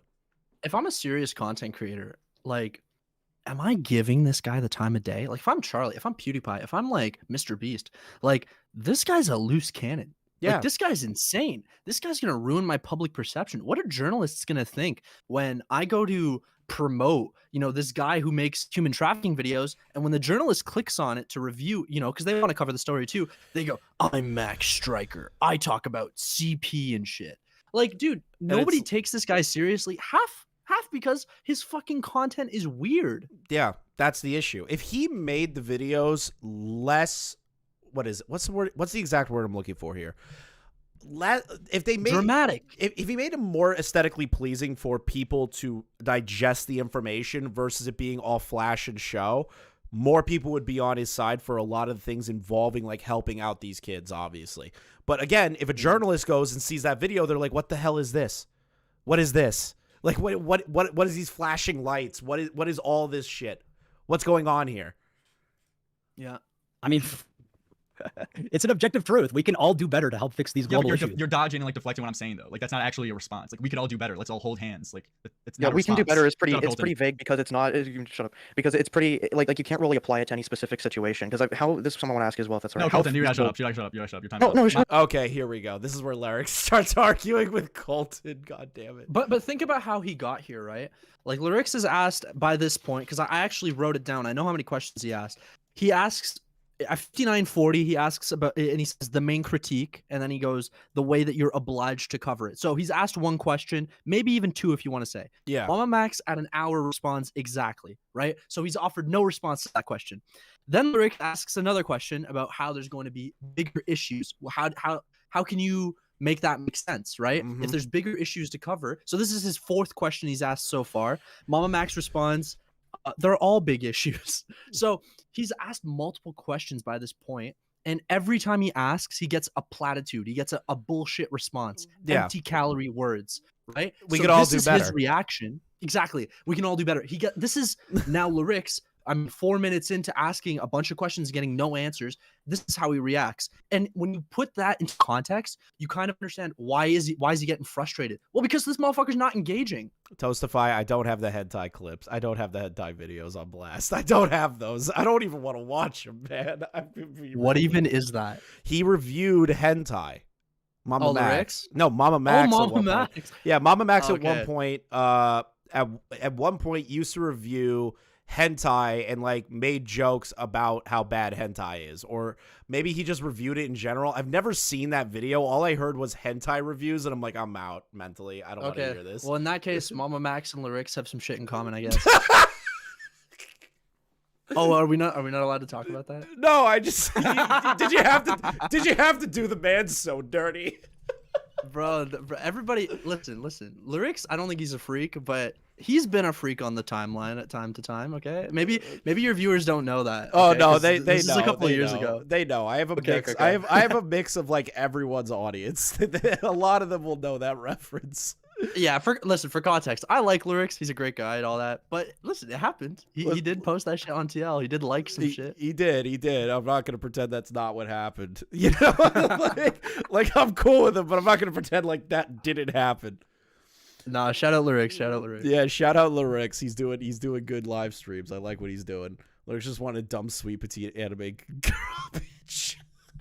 Just like random nuke out of nowhere, eh? Oh no. Oh, sweet God. I think we should skip to I don't know. Is there any other questions that he asks here? Are we Well, let's just watch him get kicked. Yeah. Let's All watch right. him get kicked. No, I didn't even finish my think? point. Spencer, what do you think? Who cares about Spencer? You're the guy with the fucking platform. I'm sorry, all due respect, Okay. but I don't give a fuck about this person's opinion. You're the one of 760k subs. What the fuck? Nice. Nice. Lyrics, don't give a fuck about what this person's saying, the victim in this. I want to talk to you. Gets kicked. Nice, bro. 10 out of 10 moment right there. That was, listen, he was asking him legitimate questions to his face, and he wasn't answering any of them, and then he tried to deflect to Spencer, and Lyrics is like, I'm not here to talk to the victim, I'm here to talk to you, the guy that's putting all this shit together. Like,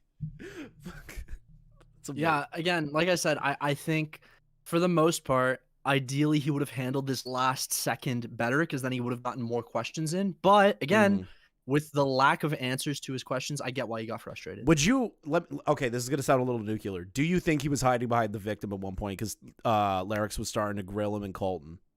Mammamax?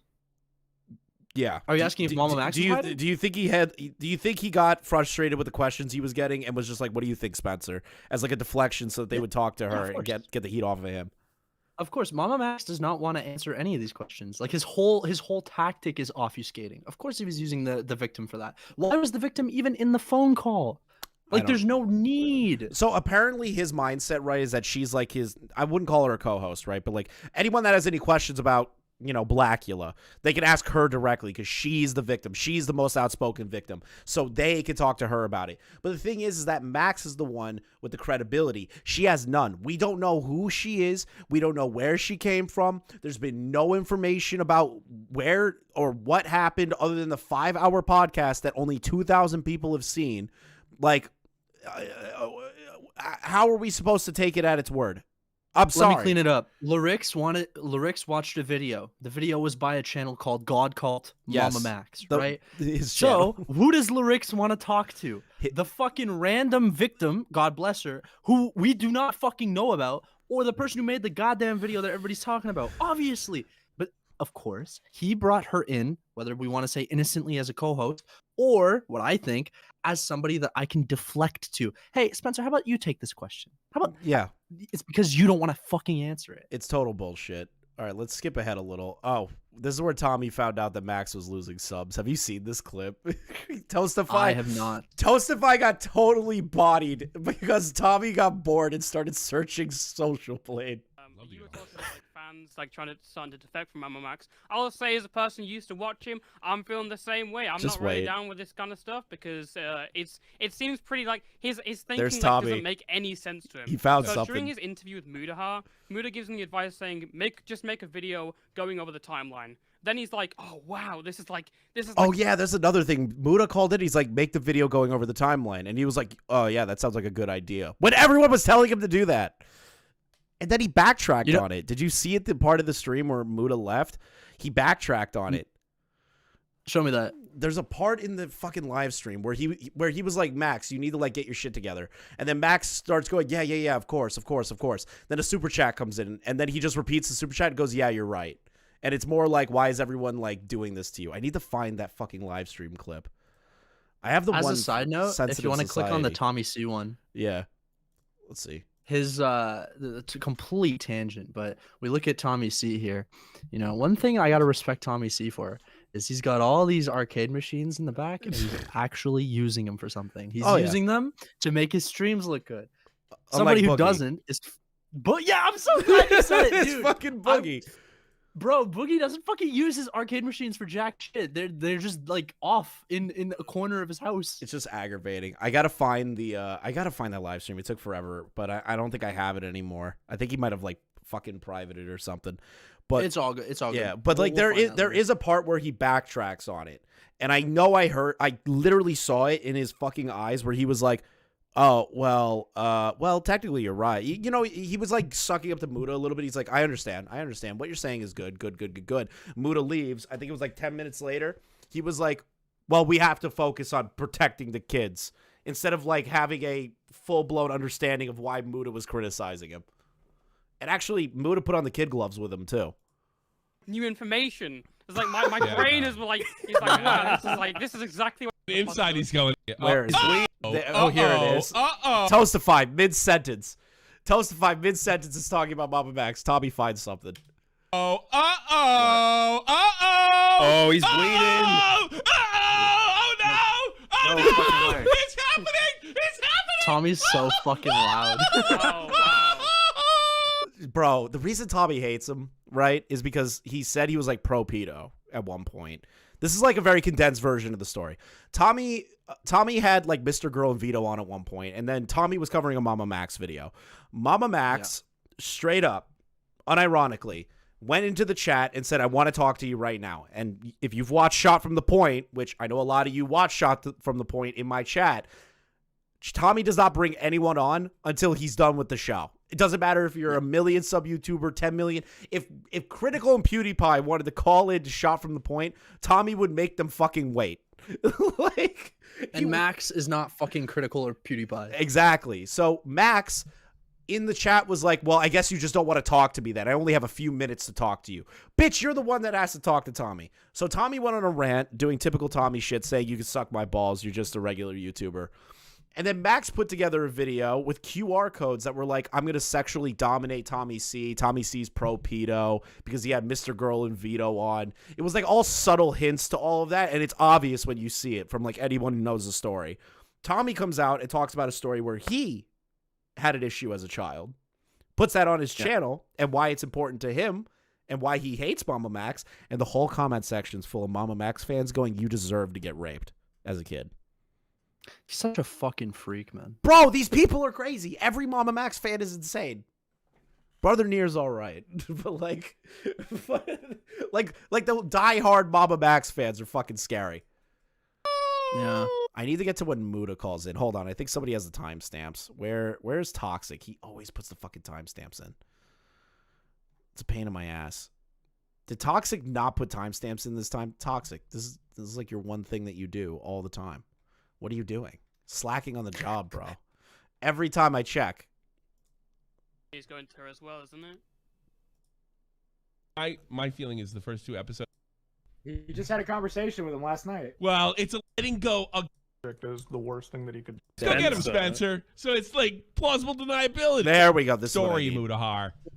You just had a conversation with him last night. Well, it's a lot more deep than that. He accused the police department of fucking letting go of get this, a rape, looking the other way to rape. That is also true. I forgot about that part where he said the police department just let go of a rape kit. That they just didn't investigate further. Doesn't that sound crazy to you? It's like just let it the go. Problem is you don't even know if that like happened. Like that's what's so crazy. That's like the craziest part. Is it just like you said? You don't even know if that happened because there's been no concrete video with evidence showing all of that. Oh, like they let go of a rape kit? Okay, cool. Like, can you like show me like what did you do to like request the rape kit? Did you like how did you provide the rape kit? Like no details, nothing. This is the thing that blows my mind, right? There's a part of this where a rape kit's gone. There was a baby that was one of the victims got impregnated by him, so they have DNA evidence of that. And if the baby's still alive, still have DNA evidence. Even if it was aborted, they could still pull DNA evidence. Yeah, they can pull the DNA off a fetus. Yeah, they could pull DNA off of anything, and then the cops just let it go. Why did they let it go? If that is the case, why? What happened? What happened? If you refuse to elaborate, your imagination can take over. That's the issue. That's my issue. Is that you can't. There's nothing else I can think of here. Where it's like, where did the info go? Where did all the rape kit stuff go? Where did all the information go? She said that they contacted the FBI 7 years ago, and they were like, well, we never got a call back from them. You didn't follow up?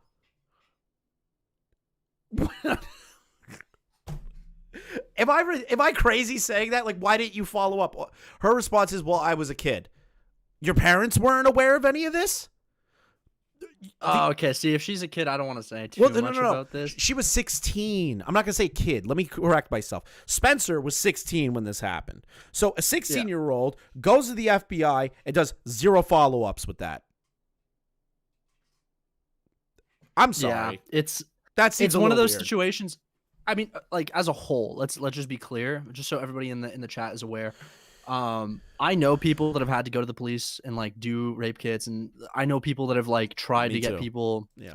The issue is, it is a relatively difficult thing to prove. Like I know we make the meme that like, you know, oh, where's the evidence? Where's the evidence? But like, it's true. It's kind of hard to come up with evidence for this shit. Yeah, but the thing is at the end of the day, apparently 7 years ago they did all this stuff and never did a follow-up after that. They just expected a call back. My issue is like, why not do follow-ups with it? And yeah, if this is something you care about, which again, obviously it's traumatic and shit, but you need to be pounding the door. Like, you need to be all over it. And apparently, that's just how the system is. Dude, apparently Max knew about this for like 5-6 years or something crazy. So there's that. And when he gets asked in the Colton thing where he's like, did you go to the police again? He goes, well, I didn't think it was, you know, like we just didn't follow up with the police. Why? What do you mean you didn't follow up with the cops? Like, you're the pedophile hunter. Yeah, but that wouldn't have looked good in the video, okay? Oh my God. That produced a pregnancy. They didn't name it. And here's what Max did. He sits there and goes, go get him. What was the girl's name? Jessica? Spencer. Go get him, Spencer. So it's like plausible deniability. Yeah. Yeah. Holy shit. Yo, come on in. Come on in. I love Tommy, man. Dude, Tommy, listen, Tommy is like the last bastion of like unabashed commentary streamers. He's the last. He's the last holdout, and he's never going away. Hell yeah. Got a celebration going on, yeah. Oh yeah. This guy's not trying to. At one point. All right, here we go. I don't know what happened to Lyrics stream last night, but You I never am working on a believe Max this. video. At one point, you can really. What happened? Did you hear that? You said he's making a Max video. You making a Max I'm video? making a video on him. It's not like super long or like digging into it, but it's like I'm just going into how his attention for this specific project. Now, have you seen this part yet, Sleepy? I have not. I'm very much listening. This is going to. So pay attention to what Muda just said right there. Just pay really close attention. He's not going to make a very long video. He's going to kind of like do a surface level video on it. Just pay attention. Is the worst thing that he could do. I don't know. I think it's a little deeper than that. I think this is. No, I dug into his. I dug into the fucking vampire Count Blackula, and it is probably one of the like. It's so. The thing is, we only have one side of the story, and it's like if you ask somebody to cover it, right? And I had this discussion with Charlie, at least myself. I'm like, if you ask somebody to discuss this, right? And this is what I said to him, and I said to everyone. I'm like, you're kind of asking us to take the fucking like legal hit on it, right? Like, of course, would I like to stop a bad person? Yeah, but do I want to have this bad person proven, pretty much, like debt to rights? Absolutely. We watched him do it in real time. They asked him if there was a police report. He immediately deflected to Spencer. Spencer said there is a police department in Georgia that ignored that. They said she got a rape kit, a pregnancy was produced, and the cops just blew it off. And he deflected, real time, he deflected to her. See, I don't think you guys are looking at it the right way. This is a scam. He makes 2 videos a year. He doesn't show any victims or any progress, and he makes a minimum $14K a month. His style has been, and this is not new, he just bit off more than he could chew with Charlie. His style is to guilt, fear, and threaten and blackmail other YouTubers to give him clout. He doesn't want Charlie to help those kids. He wants Charlie to shout him out. And you could go back. I'm so fucking. He's so based. Yeah. He's so fucking based, Chris. He's so right. Like, we've been saying it, and Tommy's just like, fuck you. This is exactly what it is. He's so based. Back up just 5 seconds, please. Just fucking put it on replay. Is to guilt, fear, and threaten and blackmail other YouTubers to give him clout. He doesn't want Charlie to help those kids. He wants Charlie to shout him out. Oh my God! Put it on a T-shirt. Put it on a T-shirt. Tommy needs to put that on a T-shirt. It's accurate though. God. It's accurate to the situation because that's how it came Guilt. across. Oh my God! Guilt and threaten for a shout out. That's it. That's literally what his content is. Uh-huh. And you could go back to 2022 when I pointed out that this whole thing is fishy as fuck, and he did a whole thing that I support pedophiles. I'm a goddamn molestation victim, that cocksucker. So maybe you ought to look at it that way. Where was the? Do you have a clip of him saying, like, bringing up the fact that because that's one of the things that has rubbed me in a weird way too, because like I work with law enforcement on previous projects as well too, and like they're not like if you have proof of something, especially if like there's been a pregnancy after like a rape, it's like bro, they're not gonna fucking take that shit lightly. And he would go, and they would go on to the Spencer, and he's letting Spencer, who probably is a victim of him, take all the heat. She would go on as like, yeah, we couldn't get the police to react, so if we just get enough voices, we can get the police department to look into it. That sounds like bullshit on the surface. That's what. Fuck, man. Bro, this is why Tommy's the GOAT. Because Man, sometimes he has these moments and he shines, bro. he shines, bro. He's got these moments that just make him a fucking G. But like that's what we're trying to say. On the surface, just like Tommy said, I'm not trying to like rip Tommy's words out of his mouth here. But that's what me and Sleepy have been saying this whole time. On the surface, this doesn't look like something that's actually a serious situation. I don't want to say not a serious situation. I want to say it was a clout grab and it was a forced response of Charlie. And then also trying to force other YouTubers to do something that they didn't want to do or didn't have enough information to go off of. How is Charlie going to react to a full 5-hour podcast? Yeah. How? Well, is he going to make a 10-minute video? Good question. Yeah, 10-minute video on a 5-hour podcast? He'd have to stream it. Yeah, and he doesn't do reaction streams anymore. Yeah. So, like, what the fuck do you think's going to happen? Muda says something a little earlier. He goes, one of the issues is that when you're making the big content creators have to react to this stuff, a big issue is a lot of the stuff isn't proven and isn't with the police. So now you're lining up guys like Charlie and guys like what's his name, Some Ordinary Gamers. You're lining them up to face lawsuits. There are so many other YouTubers that have not talked about being in this group chat that Max put them all in. There are so many big YouTubers that are just really unaffiliated with each other. The YouTubers that they all know each other, they know about each other, but they don't do the same kind of content.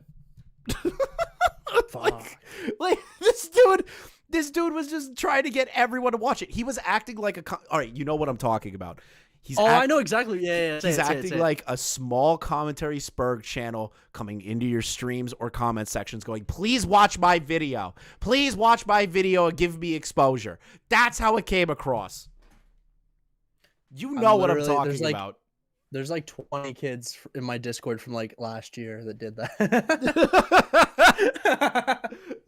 But think about it. There are people that do that. And Max has way more of clout capital than all of us combined. But the thing is that he's doing what somebody with 100 subscribers would do to somebody with 1,000 subscribers. Yeah, it's the same thing, bigger scale. Yeah, it's kind of pathetic.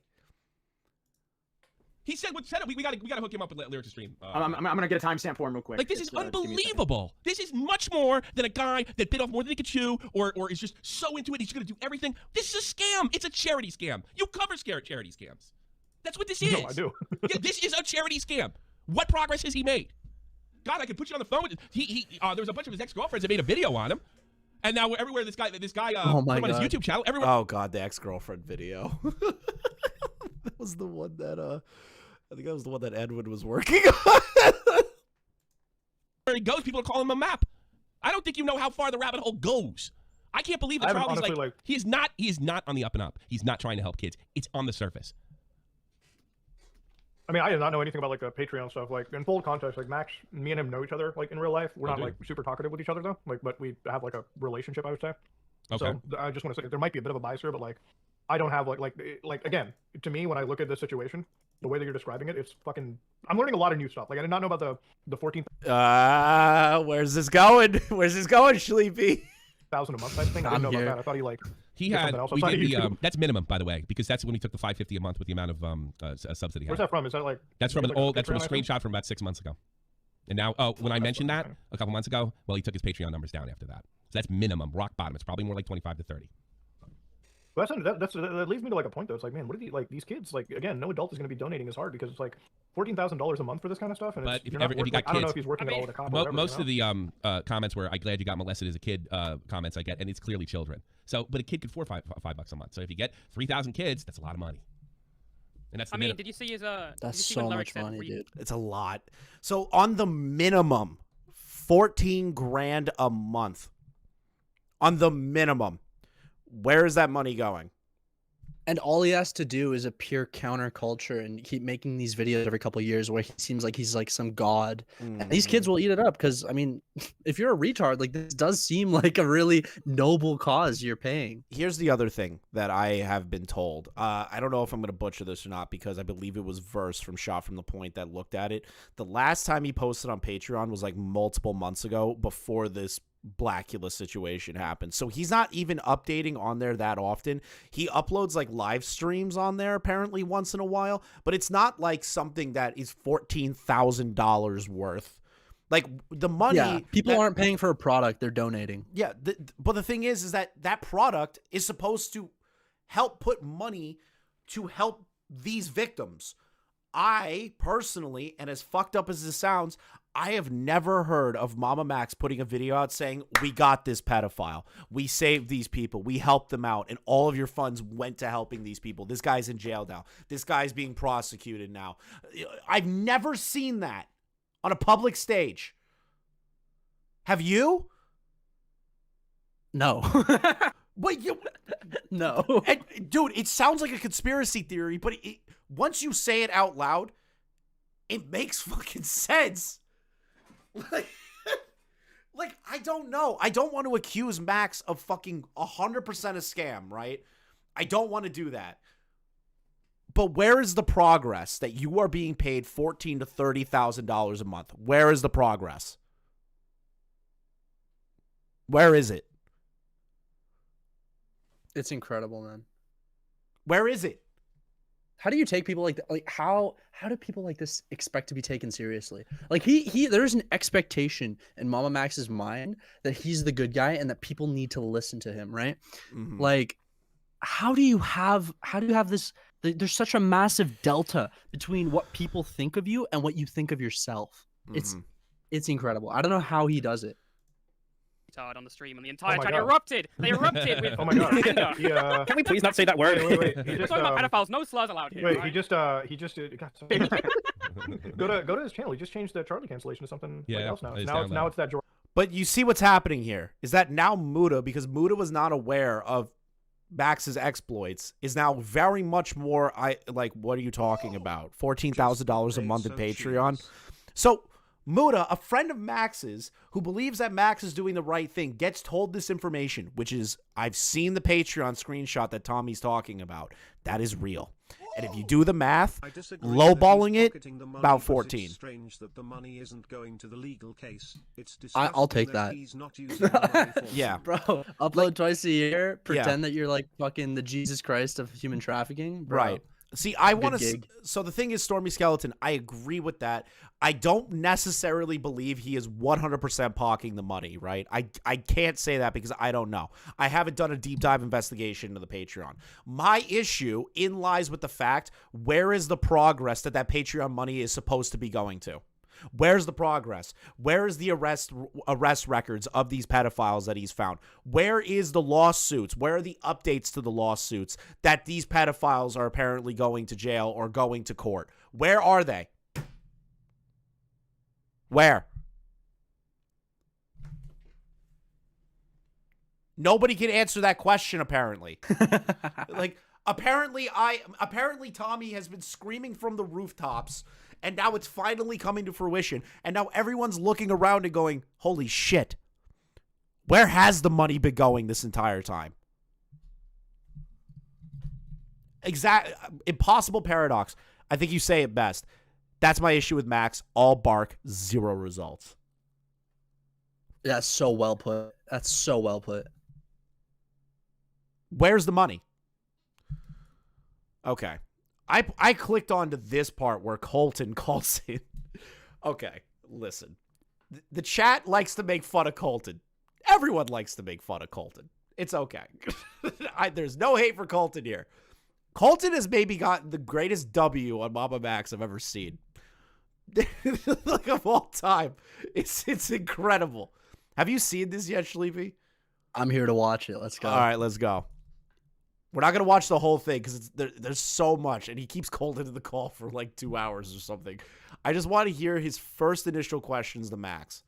Just to refresh my memory, I may have asked this last night, but when's the last time that any of this has been brought to any authorities, like the FBI or police? Now, remember, when we were talking about when was, the last time that they brought it to the police was 7 years ago.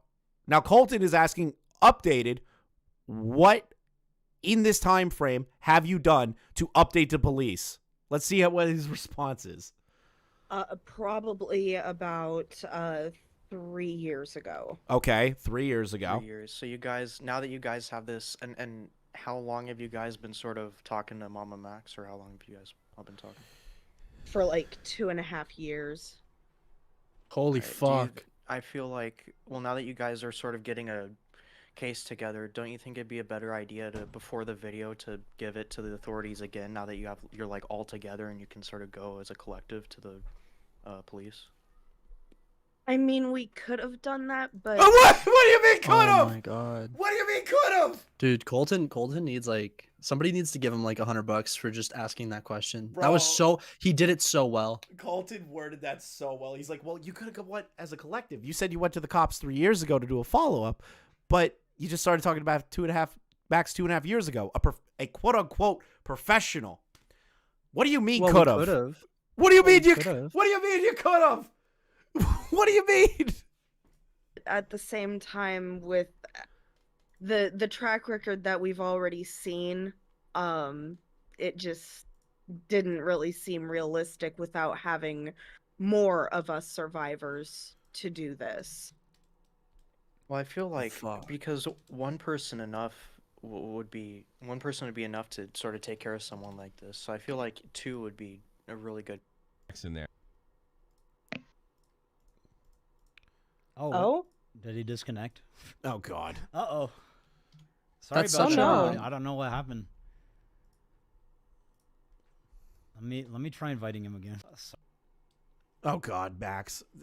Jesus. But that's such an Christ. interesting point, right? Like, you're working on the story, and we all know that like once a video comes out about like this type of subject, usually it kind of makes a lot of the evidence get kind of murky. It would have been so much smarter to go to the authorities if you have the concrete evidence you claim you do. Exactly. If he has the concrete evidence, it would work.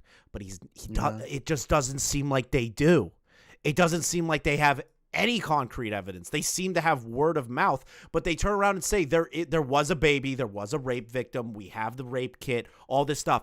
Okay, where is it then? Why hasn't that been talked about more other than a one-off to deflect from lyrics? Where are the court proceedings? Where's the police report? Show all of it. Stop trying to veil it behind an attention-grabbing situation and show all of it. You're trying to put away a predator. If you're a filmmaker, the way he's saying, a big thing that you want to do is provide context to the audience. Where is the report? Like, where is it? But when he gets asked, why don't you put together a comprehensive video with all evidence necessary and make it digestible? He goes, well, I should have done, we could have done that. We are working on it. Then why didn't you put that out? Why'd you do all this other shit? You're just muddying the waters for yourself, dude. What the hell? What did I say? I did not kick. I don't know what happened, but I did not do that. I'm sad. Yeah, I was sorry about that. I was basically gonna ask. I just died. That's crazy. I was just gonna ask. So, wouldn't it be? I don't know, because obviously it's up to you guys how you go about this. But I feel like the best play here is to just keep hounding the police like every day, rather than save the video till after there's a resolution. Because this is a pretty. Thank you, Colton. Thank you. You're a fucking Chad. Serious sort of deal, and you guys said you have a lot of proof to back this up, right? Yeah. I don't know. I guess just the urgency we of the never matter. really. What do you mean? Yeah, I don't know. Sleepy. Sleepy. What do you mean? Yeah, I don't know. What do you mean? Again, like, I don't want to put too much blame on her because No. like, She's not. She's a public following the figure. lead, right? Yes, she's following the lead of Max. I put Max solely responsible for the situation and how it's going right now. I really, really am putting that all the onus on Max. Unless Max is the Nick is not green in this situation, and this other chick, Spencer, she's our Lex. Okay. And then, hypothetically, I am not saying this definitively, nor am I saying this as a fact. I need you all to pay attention to that line. There is a chance, because we have not seen concrete evidence other than word of mouth in Minecraft, that this might be bullshit. Max might be getting taken for a ride. Yeah, in a video game, of course. In a video game, but you don't know. But we don't know that. But this is the kind of speculation that happens when you don't put out the concrete evidence and expect everyone just to take word of mouth, do a fucking brainwash your favorite influencer video, bitch about the comments in that video not performing well, and then doing a pseudo cancellation of Charlie. Go to the police? What do you think? I'm retarded? I just like, I don't think it's that nuclear. What I'm saying is a potential possibility. I'm open to it, yeah. Because now speculation is happening because he didn't put out the information. Knew how to go about it when we were younger, and it has become urgent. Yes, I feel the urgency of the matter requires all of us to start bringing the survivors together. I don't want to wait for the bureaucracy of law enforcement to take their time when it's already been 7 years with multiple reports. Like, that's ridiculous. Where are the reports? And yeah, what do you mean that's also why we're multiple taking them. What? So he's probably talking about the rape kit, Spencer going and contacting the FBI. Those are the ones that I am aware of. I do not know of more.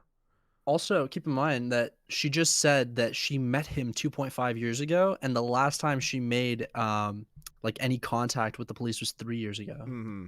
Plus, it's the police and bureaucracy. Yeah. They're professionals. They want to make sure that all the information is accurate. If there's anything in there that is not accurate and they do an unjust arrest or anything like that, they're fucked. I'm not super happy about how our system takes forever on these kinds of cases. But what are you going to expect?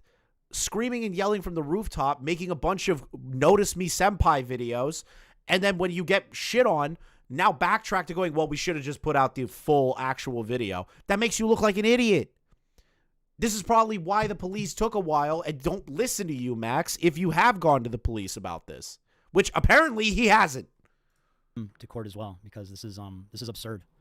Especially with the fact that there was an actual rape kit with Kai's. Like, there was solid evidence, and they just completely ghosted her, the detectives. That sounds insane.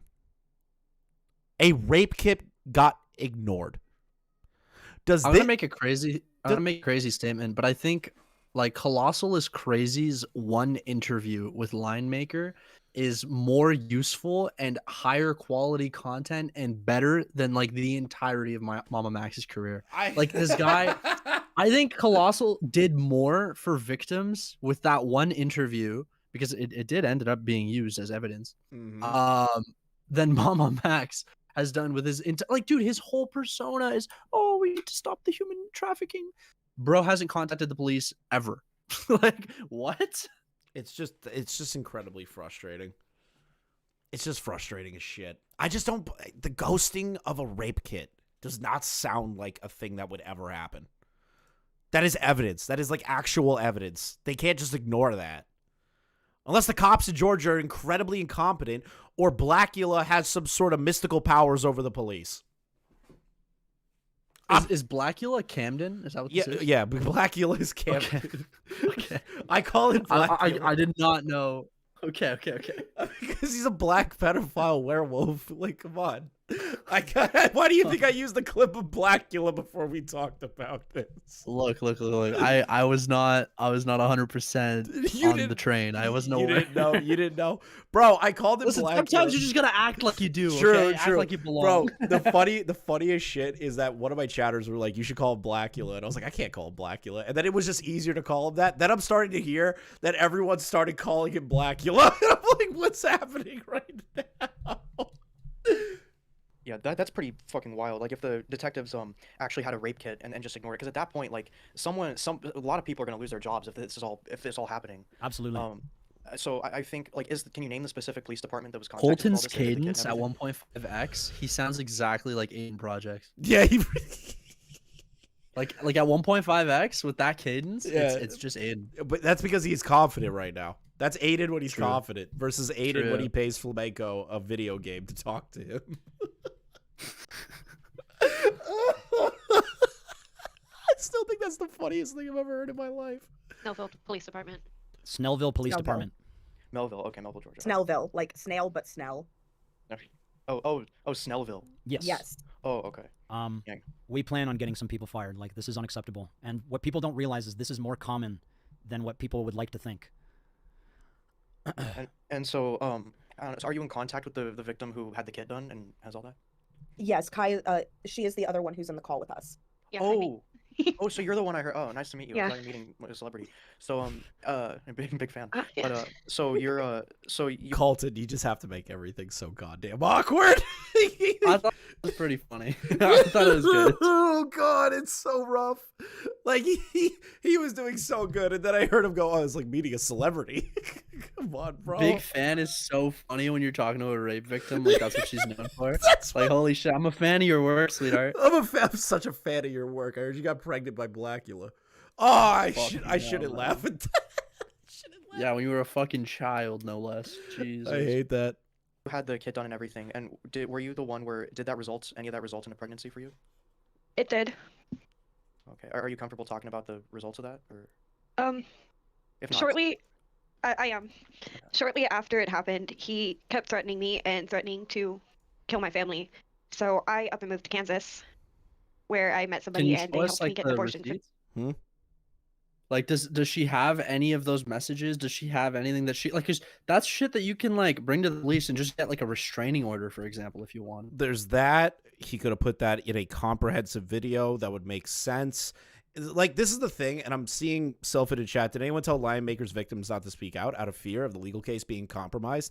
Nobody did that. The thing is that they went out and went publicly with it. The problem is that there was actually a lot of evidence already, and there was already a legal case going through it, and Lion Maker was already supposed guilty. He was already arrested at one point, too. And then Colossal was just like, he just doubled on top of that. What Max is doing is not a sideshow spectacle. I mean, what Max is doing is a sideshow spectacle. What Clown did was to actually interview the guy and fucking, Lion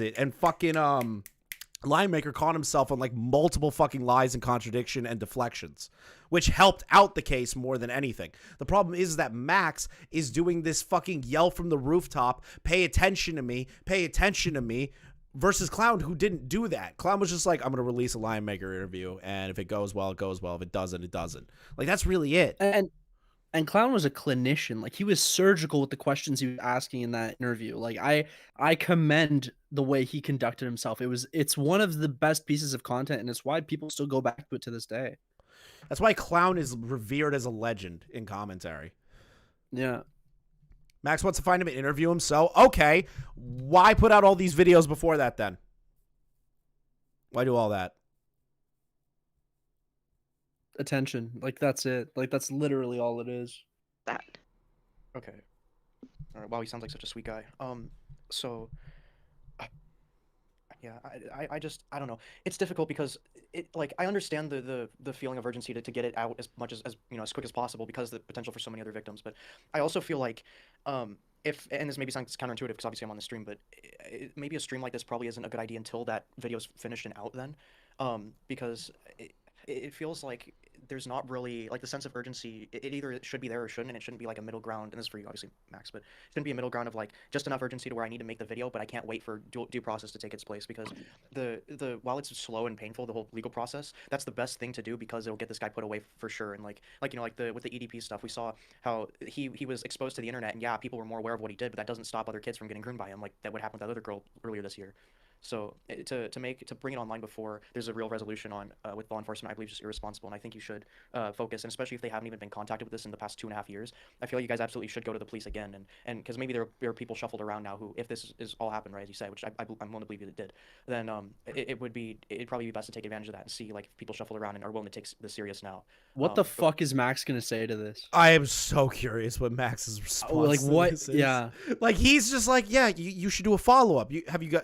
I assume that you guys have done a follow-up. Colton is working off the assumption that Max has been in communication with the police and that people have been in communication with the police. The victims have been in communication with the police like on a weekly or daily basis because they are making this public. I want to see how Max responds to this. Max is asking, sorry, Colton's asking a super specific and pointed question. He's going on a bit long, but is Max just going to go, they're all big issues? Or is he going to say, exactly? Like, is he going to give me a real answer? Or is it going to be a nice one-word platitude? Or he's going to say, yeah, we should have done that. There's also that one. Especially the drama with Critical and stuff. Besides the drama with Critical, I disagree with everything you said. Interesting. I understand you might think it's irresponsible, but they have been screaming their story for the past 7 years, and no one cares, and this is very common. I think this is all we have left is their voices. Actually, you know, it'd be crazy. Pause. We are going. But if that's the case, they've been screaming for 7 years. Can I see the evidence of them screaming? Can I see the evidence of them repeatedly going to the police for 7 years and getting nothing done? Why is it that you've gone after Critical? Because this is a crazy story. For 7 years, a victim has been going to the police trying to get help, and they're not giving them any, right? That's what Max just said. That's why I completely disagree with you, Colton. So let me see that. I want to see that evidence. That would make more sense than making a brainwash your favorite influencer video or a video bitching about the comments on your brainwashing influencer video or a pseudo cancellation of Charlie. That would make 50,000 times more sense than how you're doing all of this. I bet you that but content doesn't when you even think about exist, like by the outcome of what's going to happen here, like yeah, this guy gets exposed, but then other children will still be able to fall victim to him because he won't be put away like he should be. If I may say something, this is the same police department who has failed me from childhood. From childhood, I was a child, and all of the stuff that I went through by my own family, they never helped me for any of it. They saw the bruises, they saw the signs, they saw all of that, and they left me in there to rot. And that is fucking horrible. I am not going to devalue that. I don't have any faith in that police department. They failed me time and time and time again.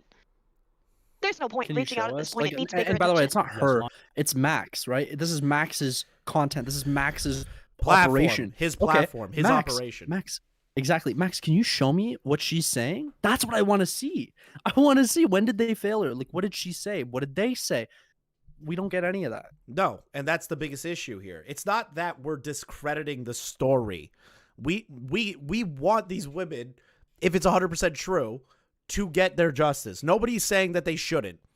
The issue being Mammamax is discrediting the story by being inactive and being an asshole about it. Those are the things that we have an issue with. Enforcement often fails survivors, and I know most of my audience already knows that. I understand where you're coming from, Colton. Like, it feels irresponsible, but this is, like she said, this is all we have left, and this is what we're gonna do. Colton should ask right now. And he will be put away. Can I see any receipts that show me that over the last 7 years you've made contact and they've done nothing? Can you show me anything that proves that? They're not gonna give him anything. But he won't even ask that. I don't think he asks. Doesn't prosecute him. Yeah. We are starting a legal case against him, and something will happen. I will make sure of that. That's good. I feel like What do if you mean by were that? to- and this So is he gonna pledge the Patreon money? Ooh. Because if he does that, then that shows that he has one instance publicly of doing this that I am aware of, saying definitively he's gonna pledge the Patreon money to that, which is apparently for legal cases in regard to these victims. It's a lot of money. Sort of my advice, like give this after tonight, right? Because it's good that you're platforming these ladies and giving them a chance to speak of what happened to them. But I feel like after tonight, maybe let it die down for like a week, and then just focus on the video. Oh, absolutely. And focus on anything legal as well. Like if a lawsuit would be great too, because then you can mention that in the video. And Absolutely. So he goes, absolutely. Colton's like, you should definitely like sleep on this and not do these live streams. But Max said, no, we have to do these live streams. Now it's changed to he doesn't have to do his live streams. Why does he keep flip-flopping? Thank you for the 10 gifted and the $10 gaming, which thank you. And cover Karma, thank you for the 10 gifted. And once you like get that out, then that should get a lot of media attention on how like the police department's completely failing everyone. And I feel like at that point, critical or a lot of people like him, would cover it. I agree with you 100%. Yeah. I agree with you 100%. Hear that? I agree. No, with but you he's right. 100%. What Colton just said is 100% true. If it's literally actually go back a couple seconds. Go back like 15 seconds. Let's play. Absolutely. Focus on anything legal as well. Like if a lawsuit would be great too, because then you can mention that in the video and absolutely. stuff. And cover. And then once you like get that out, then that should get a lot of media attention on how like the police department's completely failing everyone. And I feel like at that point, critical or a lot of people like him, would cover it. I agree with you 100%. Yeah, that's basically Colton asking for receipts, but instead of asking to see them, he's asking, let's get the lawsuit going. Yeah, let's get it going. Bro, this is like everyone's criticism in this, other than maybe Tommy, who's like, this guy is a fucking scammer, right? My criticism is you should have handled this better from the fucking beginning, and you look like an asshat doing it, and you're making this more difficult than it needs to be. You're not getting your fucking message across. That's my ultimate criticism. And Colton just says all the criticism that everyone's been saying right to his face, and he goes, I agree. Then why didn't you do that in the first place? Why are you still going on live stream? What a bunch of freaks. Love ya. No homo. All right, yeah. So, but I don't know. Have you, Max? So you haven't personally tried calling the police about any of this stuff? Every time I contact them, they ignore me. So no. Okay. What avenues have you used? Like FBI tips or non-emergency? Wait, hold on. Pause. What the fuck does that even mean? Every time I call them, they ignore me. Show me them ignoring you, bro. Is there a video on Max's channel where he goes, "Oh yeah, they're ignoring me. Like, look, here's the evidence." No. One is about bitching about comments. One is about doing the whole brainwashing your influencers. The other video is about Charlie ignoring him. There's no video about, like, there is a real case happening right now, and the police department is ignoring me. Here is a recorded call or something that shows proof that they are ignoring this. This cannot be, this can't be what we need to do. This needs to be something better. Like, what? Chris, that statement would make like more the fucking police sense. the police are ignoring me. What the fuck? Max, that's insane. Show me. Yes, show. That's a story. But it's not real.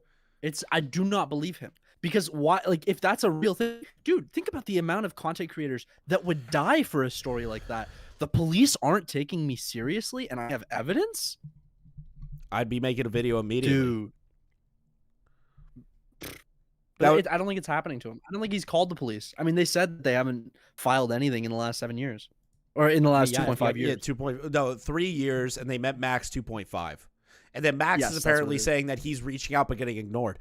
I don't believe that, because if you have evidence and you have all of this information and you are fucking really, really annoying about it, the police will end up buckling and looking into it. They will. Yeah, 100%. Tips, local police departments that are local to, like, the predators I'm covering. I've never seen anything. Relating to this. Whoa. Did he say all the predators I've been covering? The predators I'm covering. I've never seen anything. I'm covering. So it's not just Camden. He's talking about all the predators he's ever talked about. None of the police have done anything ever. It's shocking, bro. What? It's shocking that he can flippantly make admissions like this without any evidence. What are you talking? You're saying every pedophile that you've ever covered, none of them have gone to jail.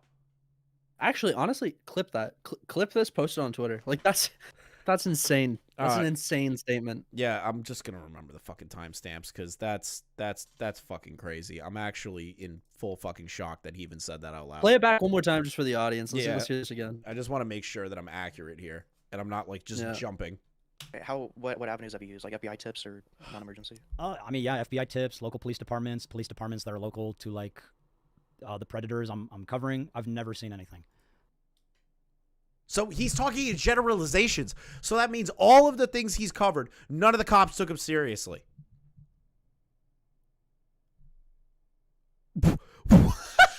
What? Can you show me, man? Can you fucking show me? You know how crazy that story would be?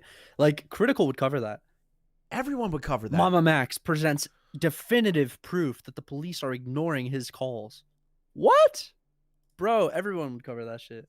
It would be literally a news headline that this guy, professional predator hunter, has been constantly going to the police on a constant goddamn basis, trying to get a hold of somebody to help victims, and he's been ignored multiple times. That would be the most insane goddamn story of all time.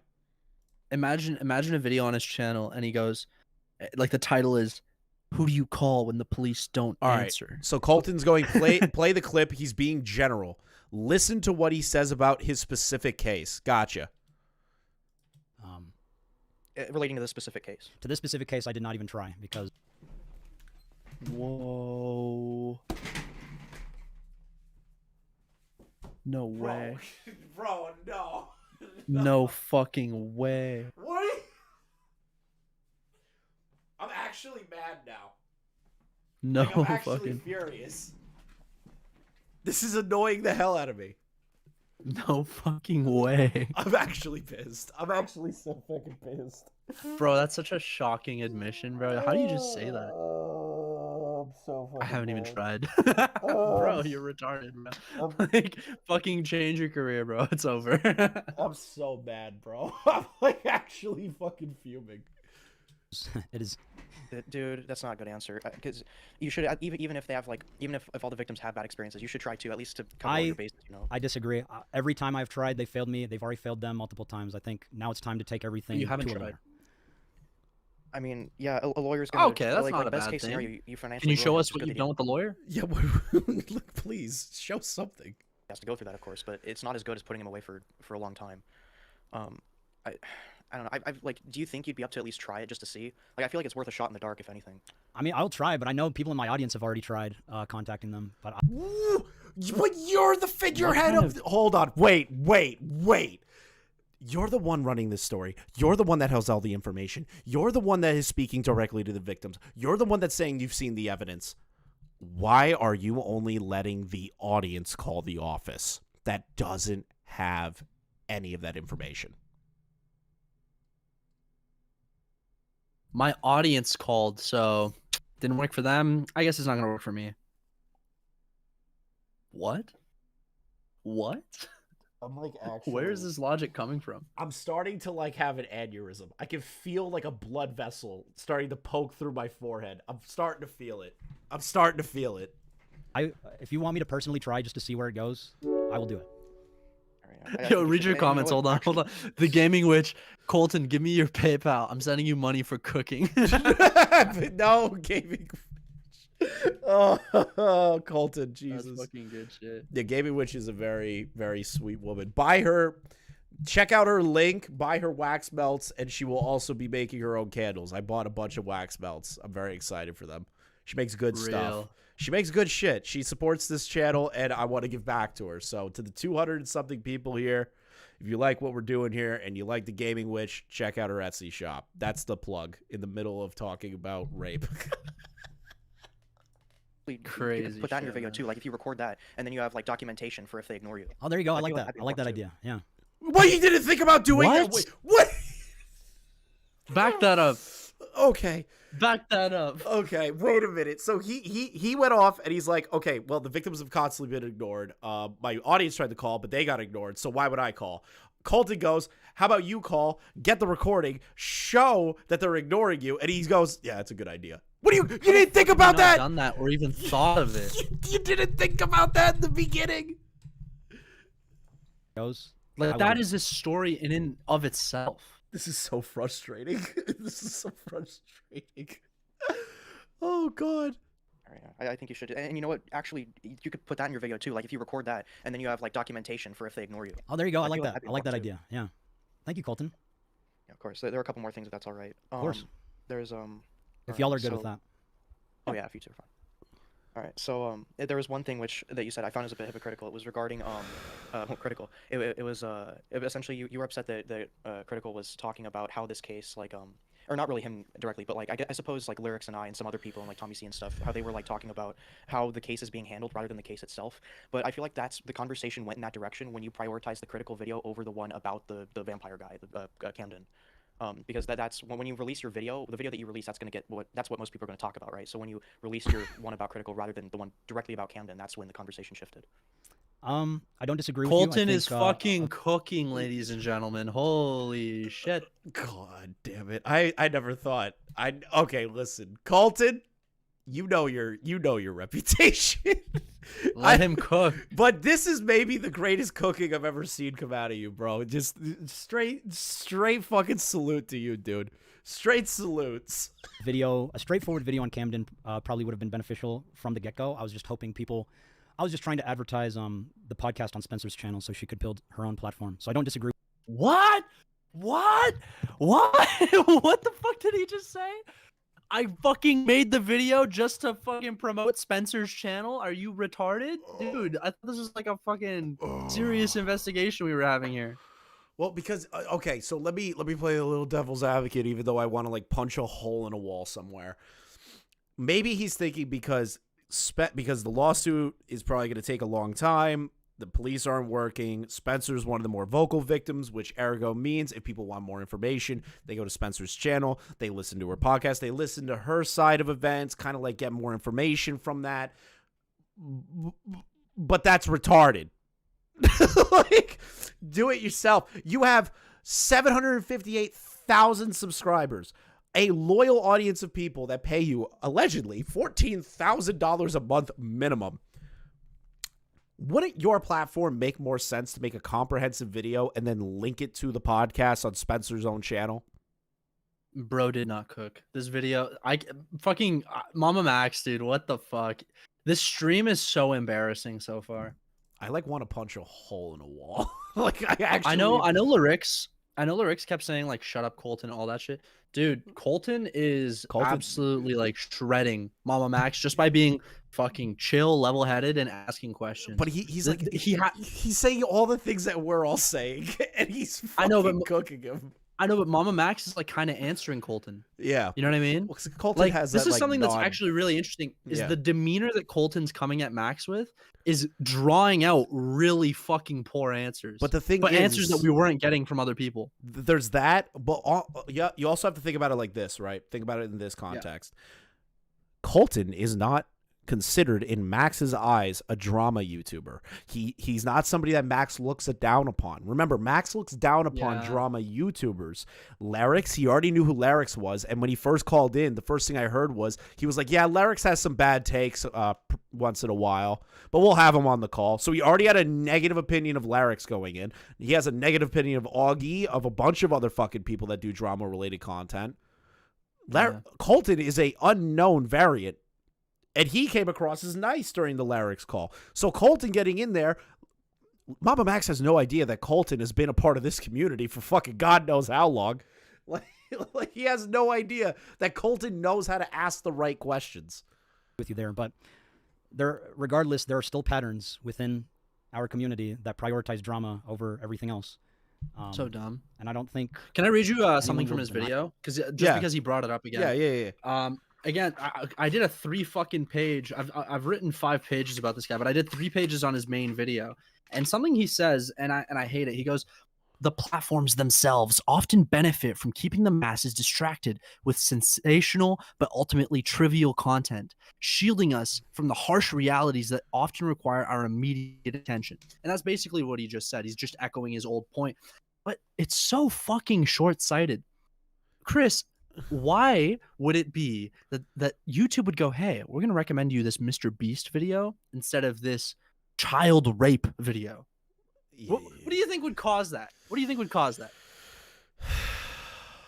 I don't know, Well, bro. I would say there's 2 things. There's broad appeal. Obviously, one appeals to more people, but more importantly, advertisers. How does YouTube turn profit? The people that pay them, right? Well, does an advertiser like Coca-Cola think, I'd love to go on the Mr. Beast video, which is family friendly, has no swear words, and is accessible to all?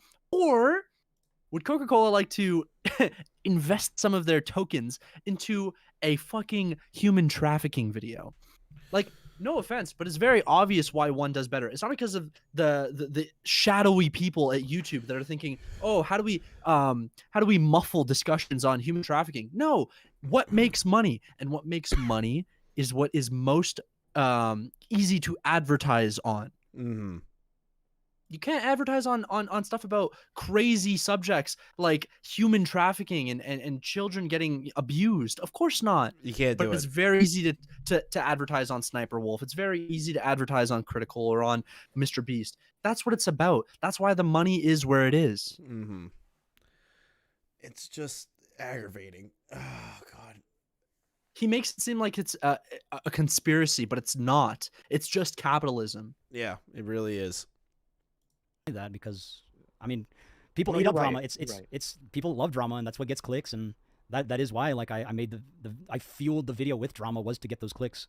But I will say that I did play a part in how people received the video, absolutely. But At least he's admitting that he looked like a dipshit. I mean, you're right about the pattern stuff. If I can kind of but the thing is, like, you pioneered like the direction that it went in this case. Because in the case with Camden, everyone would be talking about the vampire werewolf guy situation. But because you released a video talking about why Critical should be talking about this instead, and other people as well, that's the reason that other people have shifted the conversation, because they're following your direction. You do lead the conversation with these situations. And so when you prioritize the video about Critical, that's where the conversation shifted. And it's at that point, it's not really worth. I feel like you're the only one to blame for the conversation shifting in that way in this case, because you made the situation the priority Critical to begin with. I won't disagree with you. I will take accountability for the video's direction. Good. Thank Christ. Thank Christ, dude. You were deflecting so hard with Larix, but when Colton comes in, he's like, I can't stand this shit. But that's why I'm doing all these live streams, so we can shift the conversation back to Camden. Oh my God. I think this is where we ended, bro. This is ridiculous when it comes to this shit. A 4-hour live stream is so inaccessible when it comes to really talking about such difficult topics. It really is. But I do want to show you this before we wrap everything up, all right? So Tommy straight up, I'm not joking, was in an Uber. And he's talking about Mammamax. And Tommy, in the live stream that I showed you, pledged that he was going to call the Georgia PD and ask them about this stuff. You need to listen to this. I just want to report that the Snellville Police Department in Georgia, in the United States, this is the police department that Mammamax has just named on his stream while talking to Colton. This is the department that has ignored a rape kit, pregnancy, due to a rape. This is the first time we're hearing that, and I think we should all look into this. We should find out what's going on in Snellville, because it is outrageous. And I just love that Tommy's recording this in an I'll Uber. be giving them a call as soon as I go to sleep, wake up, and I'll be checking in with them. I love that. I love that Tommy's This is like impeccable. going. This is impeccable. Tommy is literally the GOAT. All right, now we're. Well, what's amazing about what he just did? What's amazing Yeah. about what he just did is every claim Max just made better be fucking true. It better be. because Tommy is going to make sure that either it happened or it didn't. Everything that we've been asking for. What have we been asking for? Proof. Oh, you called them and they didn't help you? Give us receipts. Give us receipts. Record the calls. Tommy's gonna go, hey, I'm gonna go ask if they actually called you and why you're not doing anything about this. Now the onus is on fucking Mammamax to do something. And if it's not true, It's over. it's cooked. It's so over. Have you seen Tommy leak Mammamax's DMs yet? You know, funny enough, I have not, but I've been told to look at them. Yeah, here, I got him right here. So DM dropped, this Max guy must be used to using lame manipulation tactics to get out of a jam. So Tommy, being Tommy, sent Max his bleeding social blade and gave him the exact number of how many subscribers he's going to lose. Tommy's brutal. So Max responds with laughing at him. Good one, man. I apologize for calling you that. I was feeling hurt and reacted poorly. You mean when you called Tommy pro pedo and said you were going to sexually dominate him through a QR code? That's what you're talking about? Huh? That's reacting poorly? That's coming This is spineless. This is spineless shit right here. This is spineless. Like, how can you call someone that and like be like, I was joking. Looking back, Like, I was just in a bad mood. True, bro. Imagine he's just like, I had a bad moment, so I called you pro pedophile, and I said I was I'm gonna sorry, fuck you Tommy. in the mouth. I'm a Sagittarius. I'm so sorry. I just said I wanted to fuck you in the mouth for a lol. Like, Don't you know I'm a Virgo? Like it's my sign. Come on, man. I'm more of a Gemini. And like anytime, my personality could just flip at any moment. Yeah, it wasn't my fault. It wasn't my fault. It was my alter ego. I'm more like Two-Face So in life. fucking- Let's see here. Looking back, I see that was immature of me. I'd really appreciate the chance to talk to you soon if you're open to it. Tommy. No, first, I'm going to drop these DMs and show your fans that you're willing to talk nice with someone you said their platform, they said use their platform to support pedos. That being me. The DM showed how fake you are too, by the way. Then I'm going to spend the rest of my time showing bigger commentators that you are running a charity scam and pocketing the money. I also got a few other ideas. The party is over. Your blackmail backfired and people need to know who you really are and what you're really doing. Jesus Christ. Last one. Last thing and then we're done. Let's go. Lol, it's called your Charlie video. This shit happened 7 years ago, and you're only hear about it now. I'm only calling the cops now, but I'm collecting personal money the whole time. The good news is that the trick of extorting YouTuber clout is over. This is getting funny. Max's response to Tommy. This is like a Dark Viper DM. Jesus. Hey, Tommy. That guy, man. Bro, that guy's a fucking loser. Hey, Tommy, go ahead and share our DMs. I'm all for being transparent, and I'm confident our chat will show where I stand.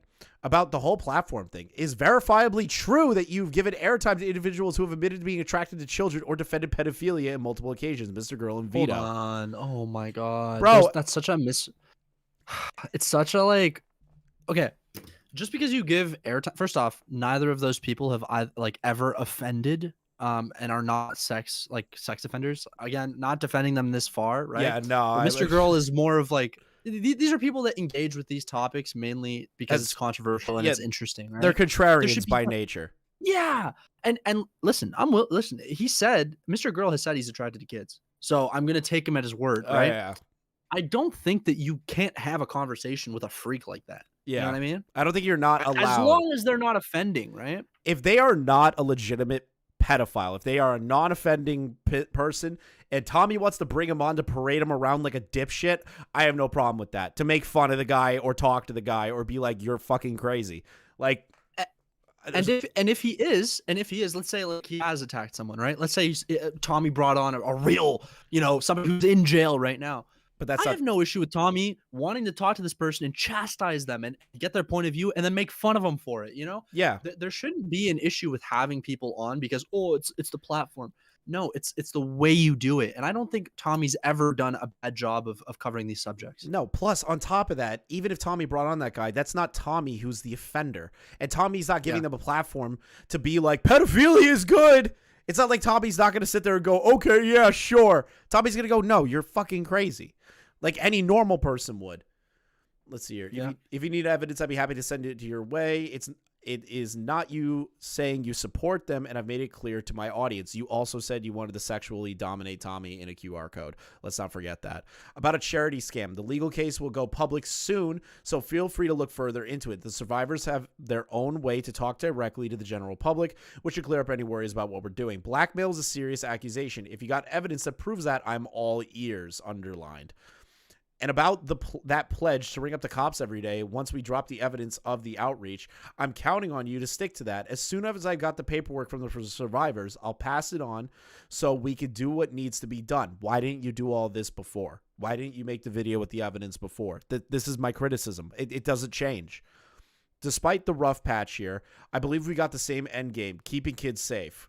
I'm open to figuring out how we could do that together. Here's to making things better step by step. This guy is snakish, bro. I don't trust a fucking word that comes out of What the his mouth. fuck has Mammamax done to make kids safe? What has he done? Make a YouTube video. That makes people safe, right? You know what I mean? Yeah, like, what has he done? But like what foundation does he have? What is he doing to inform parents? What is he? Nothing.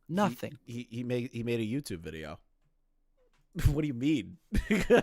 Isn't that enough? Fuck me, man. What a fucking joke. This has been a nightmare of a live stream. And this guy takes himself seriously. Oh, I'm Max Striker. I'm a filmmaker. Okay, buddy. Jesus Christ, it's a nightmare. Okay, pal. I know you got to pack it in for the night, right? Yeah, I do. Yeah, I'll let you go. But guys, make sure you check out Sleepy's channel. I'm actually gonna give this shit here. Oh, thanks so much, bro. That's his link. Make sure you subscribe over to him.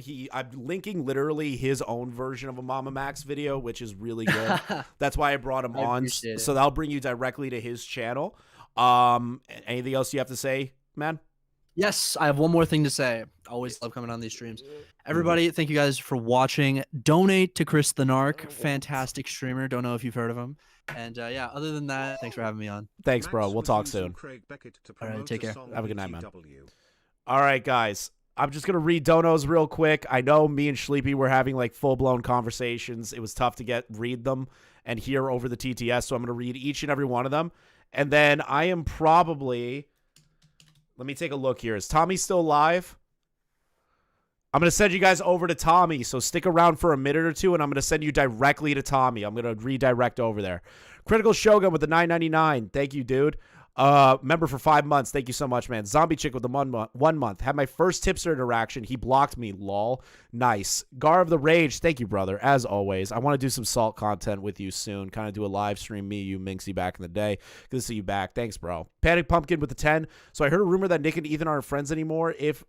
So no more Queef Jerky. I could be wrong. I've heard the same thing, that they're on the outs, but there's no real direct evidence of that, so that's more speculation than anything. Doug with the 5 gifted. Thank you so much, man. Wondering Degenerate for the 6 months. Thank you so much. Half a year. The return of Mammamax Electric Boogaloo. So true. I really hope this is the last time I have to cover his poor coverage of everything. Ellis Assassin with the 5 months.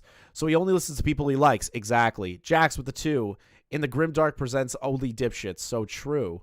Sussy Nut with the 2. Big Tommy W, obviously. Zombie Chick with the 2. The second stream with Max is a W for Colton. Brother Near, I will be talking to you after stream or tomorrow if you wish to do that. Okay, first, I need to, confront Leon on this. I had to make it monetizable. You said fuck, 30 times in less than 30 seconds. I'm sorry I had to monetize the video. Panic Pumpkin with the 5. What makes Max thinks that he has the right to convo with Charlie? Because he believes that he believes his position is the most righteous position and anyone else is wrong. I don't expect much from a man who... thank you, Devil's Advocate, for the 5. I don't expect much from a man who used Craig Beckett after he got exposed to promote his song. $10 from Stormy Skeleton. I've already read that.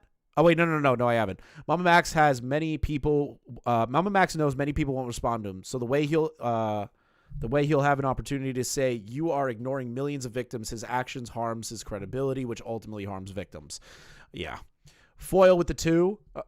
Where's your police hat and sunglasses, Mr. Narco? I don't know. I stopped wearing it because my fucking head hurts with that thing. Sussy Nut with the 5. When you mentioned EDP, there's a guy named Master at Work. He's to find random people on Instagram and the internet. The whole video is just memes. Panic Pun with the 5. We could do better is right up there with Dennis. Have you ever been loved? A famous quote. Holy shit, that's great. Gaming Witch with the 20. Thank you so much. You just got paid. I just got paid, so cheers. Congrats on getting paid. Make sure you keep that for yourself or take care of yourself. Stormy with the 5. I disagree that he's pocketing the money, but it's strange. Yeah, I've already read that. I agree with you as well. Gaming Witch with the 10. To be honest, Max Cult reminds me a lot of the Anti-O Cult. Exactly. I kind of agree with that sentiment because there's such an issue with that. And anyone that goes against what their position is, you're immediately part of the problem instead of somebody that's looking at it from an objective lens. So that is a good point. Gaming Witch, have you seen Spencer's channel? There's 2 vids on it. Both are Mammamax simping videos, and one is a 10-hour video of Mammamax and brainwashing things in the background. So fucking weird. Weird. Karma with the 10 gifted. Thank you, my oil baroness. Appreciate you. CIA Destroyer fanboys for the 10 months. Drama Alert would cover this story if it was real. In the context of not getting the police involved and the police ignored the story, absolutely. If Keemstar would get off his ass and put Drama Alerts back on YouTube. Devil's Advocate with the 2. Max was using Craig Beckett to promote a song, by the way. What? That's disgusting.